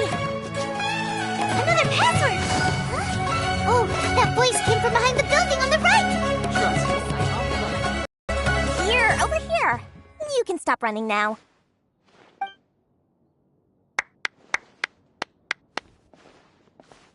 So you were the one who was calling out to us just now. But, are we definitely gonna be safe here? These two good customers wish to buy some hara fruit, Miss Dory. And if there's nothing else, I'll just excuse myself. Oh, very good. Thank you. Huh? Wait, you're Dory? Paimon sure thought you'd look a whole lot scarier. Hey, what are you trying to say, Princess Pea-Brain? I can be scary enough when I need to be, believe you me. If you don't watch what you say, then you can forget about doing any business. But it seems you two have actually done pretty well so far. Not only did you manage to find the informant, your reactions were also pretty sharp. You don't really look like criminals or anything, but I bet my Mora that you've been involved in some shady dealings, haven't you? Paimon's not sure if that's supposed to be a compliment, but we'll take it. I can't risk doing business with people who start huffing and puffing after just a few paces, no matter how much Mora they might have. Not only will they get caught by the Matra, but they'll also get us into trouble. As decent folks trying to run an honest business, we don't need any of that. Wouldn't you agree? So that's why I prefer to have customers like you. It's your first time here, but don't worry, I won't ask too many questions. Even if you wish to buy enough knowledge capsules to decorate your house with, please, knock yourself out. As long as you have lots of round, shiny Mora, then we're all good. Ah, yes, of course, of course. Go ahead, help yourselves. Well, wow, she has a trove of canned knowledge. Whew. She'd probably be in serious trouble if the Matra caught her with all this. What kind of products do you seek, my dear customers? Don't worry, I'm not interested in your reasons for buying. I can, however, offer some suggestions. Take this one, for example. An analysis of the sociological ideology and dialectics of the Hilichurls. Only 3 people in all of Teyvat have ever studied it, making it extremely rare. It's on sale now for 350,000 mora. Yeesh. Who would want to be an expert in that topic? Or how about the architectural styles and construction methods of Teyvat in the early Archon War period? With this one, you can become an expert in historic architecture preservation and find an excellent, well-paying job in nearly any nation. Ooh, now this sounds like it could be useful. 2 million mora, and it's yours. No discounts. Whoa! That's a lot of mora! Of course, you are free to pick whatever your heart's desire. The contents and price of each knowledge capsule are indicated in small text on the body of each one, down at the bottom. Alright, let's try the method that Al-Haytham mentioned.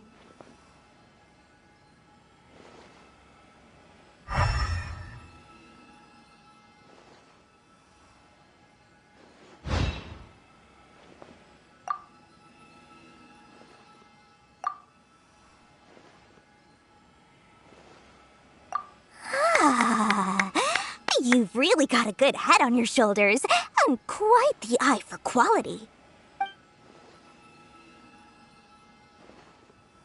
We'll take these, please and thank you. My oh my, you are blessed with a taste for both the exquisite and the extravagant. Customers like you are a rare breed. 1 in 100.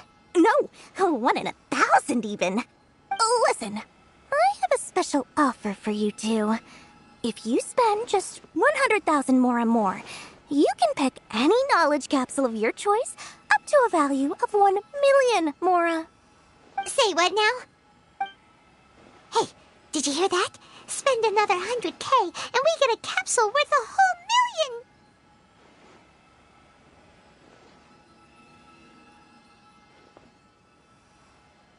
But all the canned knowledge we just bought is easily worth 500,000 mora. If we spend just a little more, we can get something worth 1 million mora. Isn't that a fantastic deal? Think about it. We've gone to all this trouble to get this canned knowledge. And so far, everything we bought belongs to Al-Haytham. Aren't you even the least bit curious about how this whole canned knowledge thing works? We're talking instant knowledge here. Don't you want to try it yourself?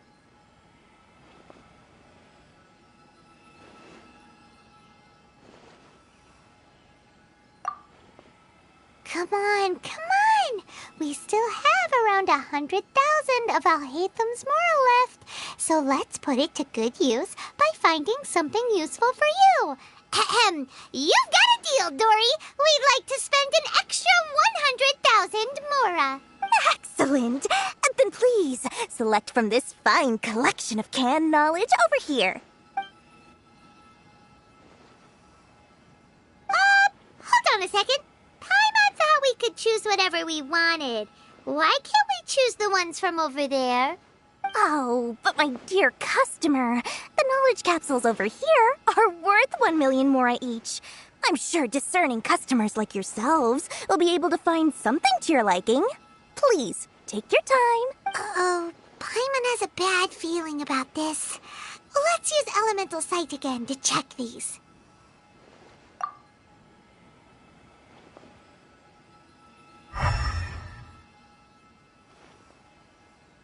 So, what did you see? So, they're all worth about the same amount? Well, anyway, the mora's already been spent, so let's at least try to find something useful. Let Paimon take a look here. An introduction to traditional Sumeru brewing techniques, the art of growing spices, an overview of ancient runes. Oh, how about this one? Sword Fighting Techniques 8. Not sure we'd ever find volumes 1 through 7, but at least this knowledge should be useful, right? Look, Dory? We'll take this one. All right, very good. I'm expecting some new goods in the next couple days, so be sure to check back again soon. Whether it's canned knowledge or anything else you need, bring your Mora to Dory and doors will open. Our dealings with Dory went smoothly enough. Let's head to Wakala Funduk and meet up with Alhaitham. Hopefully now he'll finally tell us about what the Academia lost.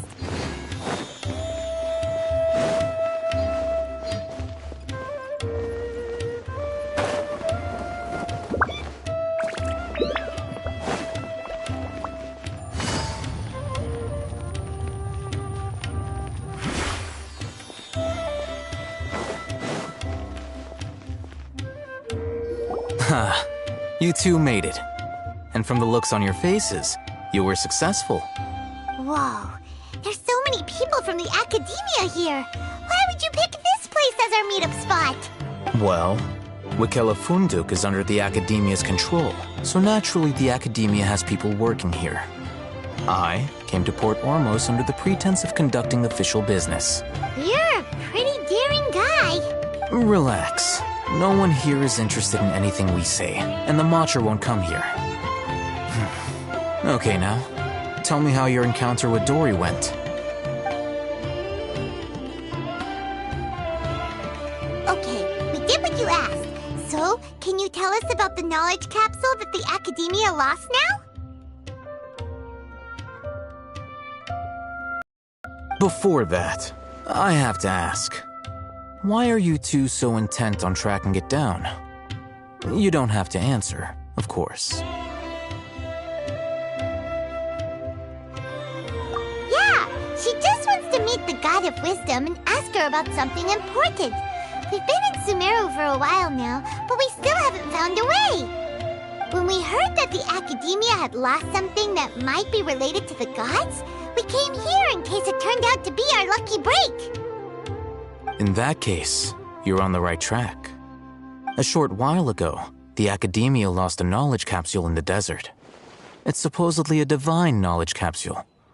Use it, and you'll gain the wisdom of the gods. Wow, there's really such a thing as that?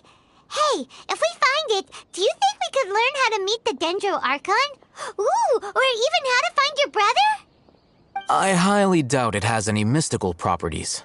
But it does indeed exist. And it's right here, in Port Ormos. So, where exactly? That's what we need to find out next. I won't deny that. I am investigating because I'm curious as to what the divine knowledge capsule truly is. As you know, the Eremites in Port Ormos also have their eyes on it. It is an extremely precious item.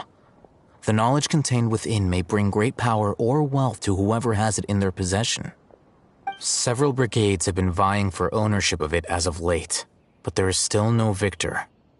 My personal finances and connections cannot compete with those of the Eremites. After attempting various methods, I finally managed to reach a tentative agreement with several brigades. I agreed to forego ownership of the divine knowledge capsule in exchange for the opportunity to study it. After all, there's no harm in understanding what it is. However, there are those who are less amenable to negotiation, such as those from Ain al-Ahmar. They adamantly believe that the divine knowledge capsule contains the Scarlet King's power, and that he will return to this world when they obtain it. They refuse to let anyone from the Academia tarnish their deity's soul. So you kept hounding them because they refused to cooperate with you? Yes. Ain al-Ahmar isn't exactly wealthy, but its members are determined to get that capsule by any means necessary. To that end, they've resorted to many methods more foul than fair in order to amass sufficient funds. So, I've been sabotaging their business to force them into negotiating with me. The divine knowledge capsule should be up for a secret auction within the next few days. Each brigade will place their own bid, and the prize will be covertly given to the winner. To ensure the capsule's security and to evade the mantra's notice, the winning brigade will not publicly disclose their victory. Unless I know whose hands the divine knowledge capsule ends up in, my agreements with them will fall through. Dory is the most reliable source of information, but that avenue was previously closed to me. With you on board now, the situation is different. In other words, you wanted us to befriend Dory so you could find out where the Divine Knowledge Capsule is. Yes, you can say that. But this arrangement harms none of us. The day after tomorrow, go back to Dory and try to purchase information on the Divine Knowledge Capsule's whereabouts. If she has no information, wait 2 days and approach her again. If I get the opportunity to study the Divine Knowledge Capsule, I will relay my findings to you. Will that suffice as compensation? Okay, then we'll meet up in 2 days.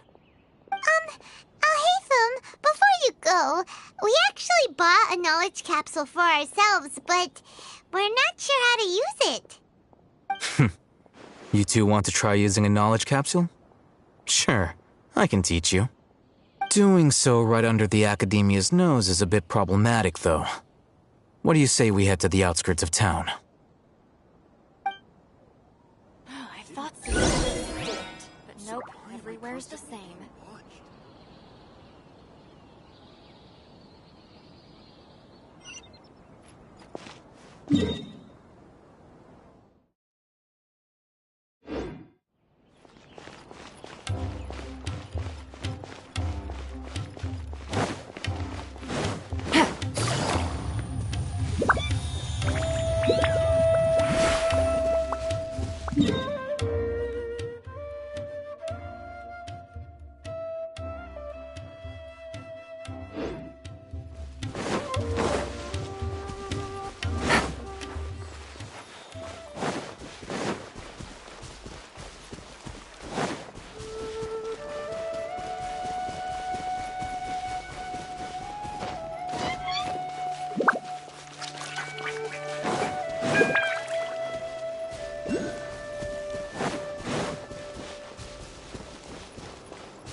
Take it easy.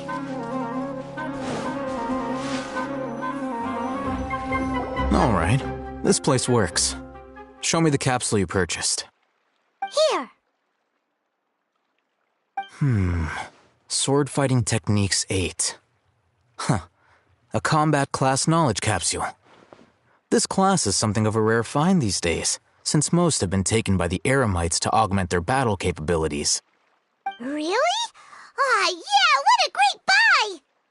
If you want to determine the efficacy of this capsule, I can evaluate your combat ability. However, effects will likely be minimal if you already possess a high amount of strength. We can conduct a controlled experiment where you fight 2 battles, one before using this knowledge capsule and one after. While you fight, we can use an Akasha terminal to monitor your various physical parameters. There may be variances in your physical strength between the 2 tests, as well as a disparity in your opponent's abilities. But don't worry, I'll run statistical analyses afterward to mitigate any confounding effects. Wow! Haytham! You must have been one of those guys at the Academia who got top grades on everything! Paimon's curious about something, though. You definitely weren't one of those students who needed canned knowledge to graduate from the Academia, right? So, why are you risking getting caught by the mantra for this capsule? When you are unable to understand a researcher's actions, most cases can be attributed to curiosity. This is but one theory. Sounds like you're trying to avoid the question. All right, let's begin the test. Just fight as you normally do.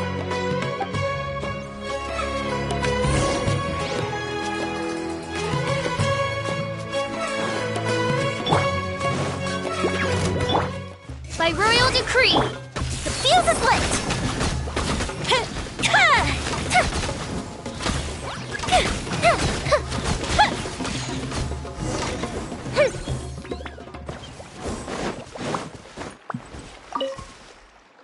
All right. I'll link your Akasha terminal to record data. The next step is to use this knowledge capsule. Hold it in your hand. I'll help you establish a connection with it so you can activate its power.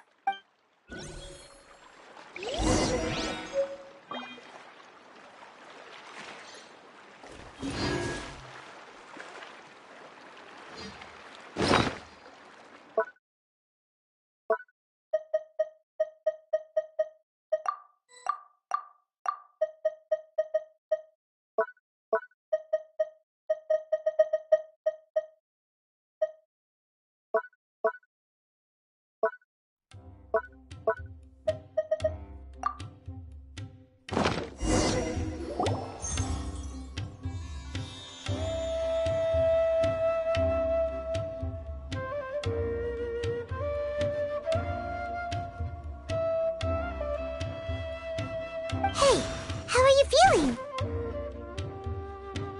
You mean that it worked? All right. Time for round 2. Fight with the same composure as before.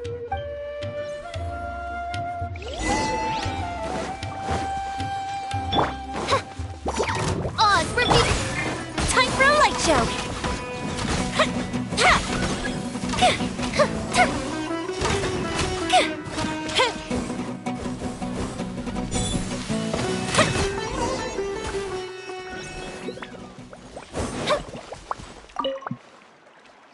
Now, I'll start recording data again. Alhaitham, how's it going? Well, the knowledge capsule you purchased did improve her combat capability. During the second fight, her overall fighting performance increased by 0.073%. Wait, how much?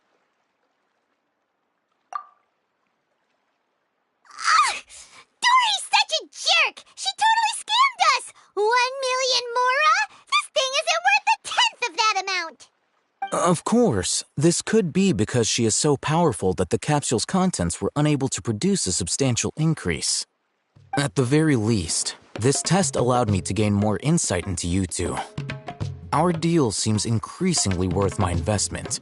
I'm heading back to Akela Funduk. I await your response in 2 days' time. This is Mora for when you ask Dory for information. Pay her as much as she requests.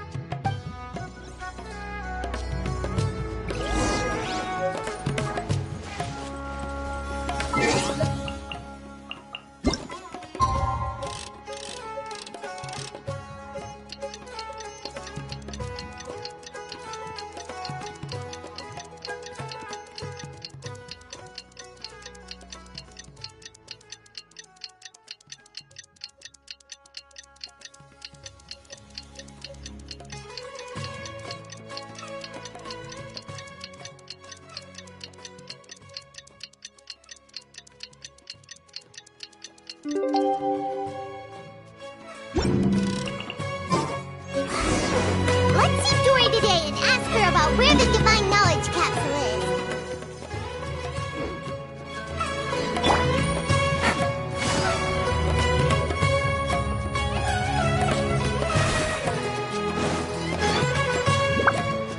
Take it easy.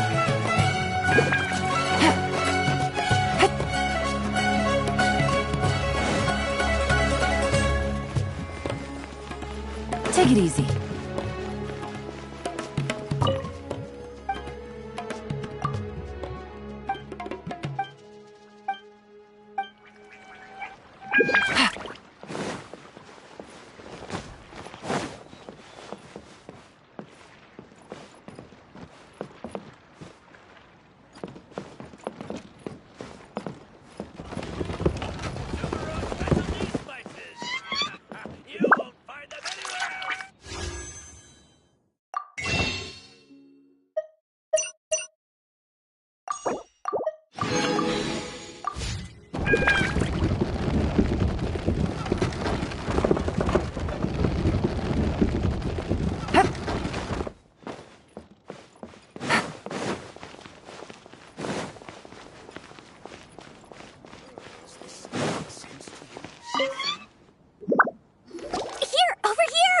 Welcome back, my loyal patrons. What can I do for you this time? You name it. Canned knowledge, supplies, or anything else you need. I'll find a way to get it. Where there's a waterfall of Mora, there's a way. Can you really get us anything we want? Anything at all? Aha! So it appears that canned knowledge alone is no longer sufficient for your opulent appetite. Then please oblige me. Tell me what you have in mind. Oh! I knew customers with pockets as deep as yours would undoubtedly crave something more profound than ordinary canned knowledge. But you know, that kind of information isn't going to be cheap. After all, I had to work really hard to weasel my way into the auction site. Not to mention that if anyone found out that I was the leaker, I would be in big, big trouble. But how can we be sure your information is accurate? Paimon's curious how you just happen to have this kind of info the moment we need it. Because to me, anything of value is what I consider to be my supply. Therefore, I must always be aware of what's hot on the market in order to secure more sales. As for the information's authenticity, well, you've no need to worry about that. I used a camera to take a picture of the transaction. That way, no one can dispute it. It's always a pleasure doing business with such sterling patrons. Now that you've paid in full, here's the scoop. The Divine Knowledge Capsule was purchased yesterday by a certain Misery, the leader of Ain el Ahmar. Ain el Ahmar? You mean the Eremites who worship the Scarlet King? Ah, so you're already familiar with them. The group has done everything in their power to obtain the Divine Knowledge Capsule. After all, they believe it contains the power of the Scarlet King. That Divine Knowledge Capsule is unlike any other canned knowledge I've seen before. It was glowing bright red. The capsule is clearly visible in the picture I took. You can look for yourself. Thanks for the info, Dory. Please, it's my pleasure. It's all thanks to discerning customers such as yourselves that my efforts yesterday were not in vain. Please, don't hesitate to contact me if you ever need anything else in the future. Mora for Dory opens doors. Well, we figured out where the Divine Knowledge Capsule is. It turns out it ended up in the hands of Ain el Ahmar. Let's head back and talk to Al-Haytham.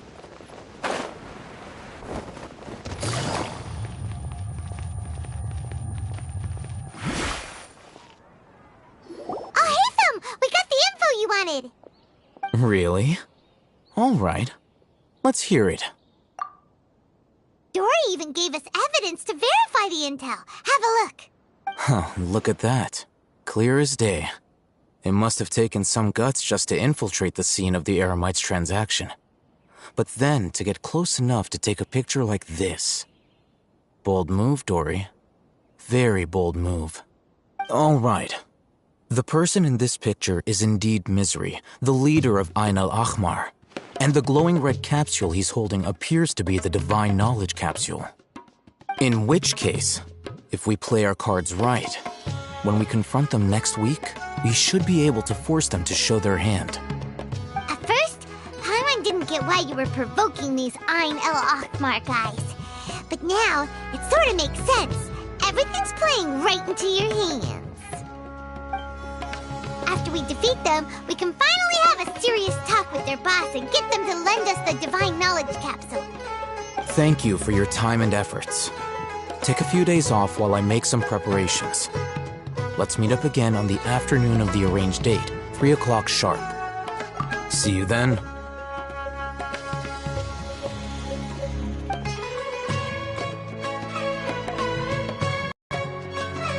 Al-Haytham sure is taking his time. Where could he be? Oh, there he is. Sorry to keep you waiting. Let's head to the pier in front of Faros Lighthouse. Yep, let's go.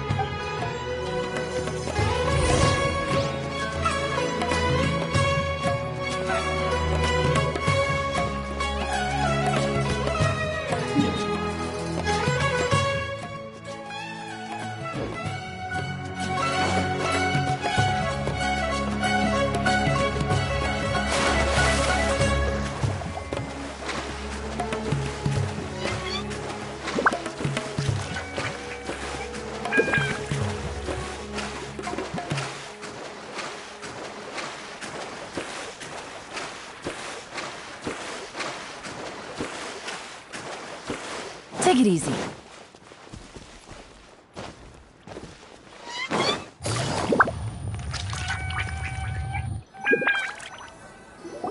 Alhaitham. I knew you were crazy, but I didn't know you were crazy enough to actually show up. It was I who demanded that these negotiations take place. I was more worried that you might go back on your promise. But to your credit, it appears that you're sticking to your word. This is turning into quite an occasion.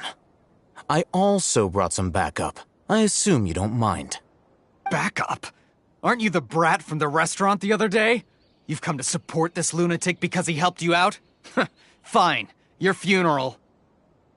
I'm not going to mince my words. Once we're done with you, you'll be nothing more than fish food. Get 'em, boys! Uh-oh, here they come. Good luck, you two. That's close enough. Gather! Law of the jungle!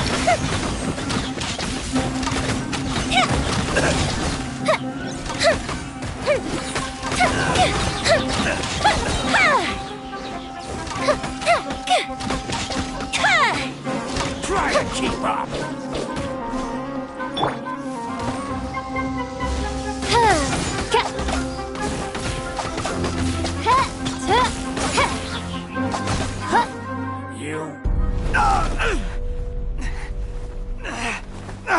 Academia scum!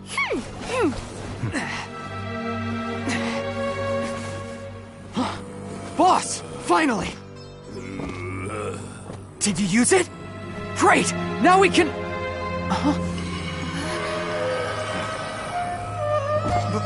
Boss? Boss!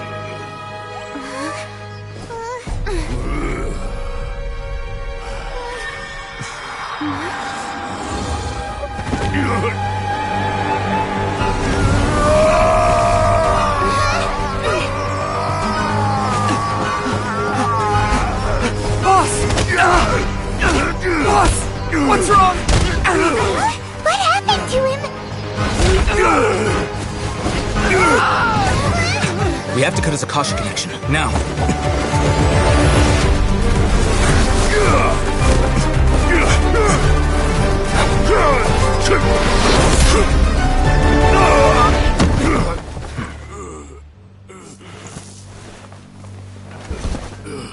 Target acquired! Arrest him!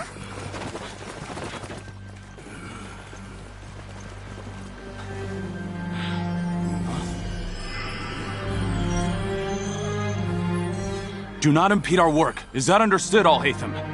Of course. I was only trying to help. Take him away!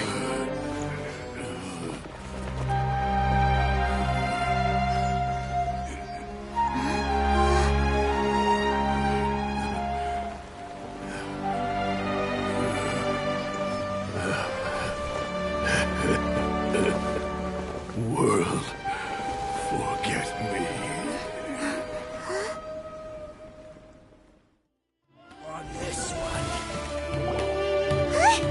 What in Teyvat just happened? It's like that big guy suddenly lost his mind. It looks like he used the Divine Knowledge Capsule. You mean the Divine Knowledge Capsule did that to him? Oh, yeah. You mean how some researchers go insane after getting knowledge from Irminsul? I've heard of numerous incidents of researchers in Satyavada life going insane. The state that man is now in suggests that this is a similar situation. This Divine Knowledge Capsule does appear to be linked to the gods, but beyond that, it doesn't seem anything like the rumors suggest. Possessing it doesn't grant you divine wisdom or power. Did you hear what he said? World, forget me. What could that possibly mean? If the mantra took him away, then that means the Academia got the Divine Knowledge Capsule back, too. What a shame. We were so close. Still, Paimon didn't expect the Divine Knowledge Capsule would be so dangerous. Imagine if we tried to open it. Oh, who knows what would have happened to us? As things stand, there is no reason for me to remain in Port Ormos. I believe our collaboration has also reached its end. Oh, We were so busy trying to find the Divine Knowledge Capsule that Paimon forgot to ask you something. Since you're a member of the Academia, do you have any idea how we can go about meeting Lesser Lord Kusanali? Truthfully, I don't. Lesser Lord Kusanali appears to exist outside of Sumeru's entire administration. Most of the time, you wouldn't know she exists at all. Moreover, since the Academia possesses the Akasha, a symbol of our deity's wisdom, scholars have no reason to desire to make contact with the deity herself anyway. Everything about Lesser Lord Kusanali is such a mystery! I'm heading back to the Academia. How about you two? It's almost the day of the Sub-Zero's festival. Maybe we should head back too. We've been rushed off our feet over the past few days, so maybe a little rest and relaxation will do us good. Then we'll part ways here, Alhaitham, until we meet again.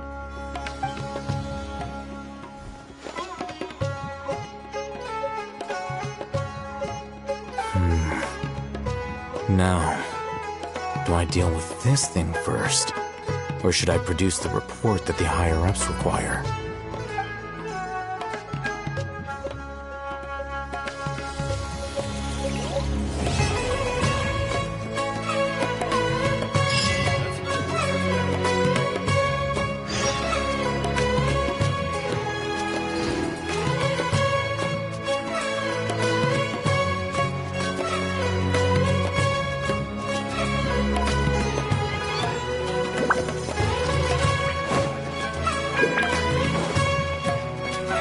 Why is that shipment of spices still not here?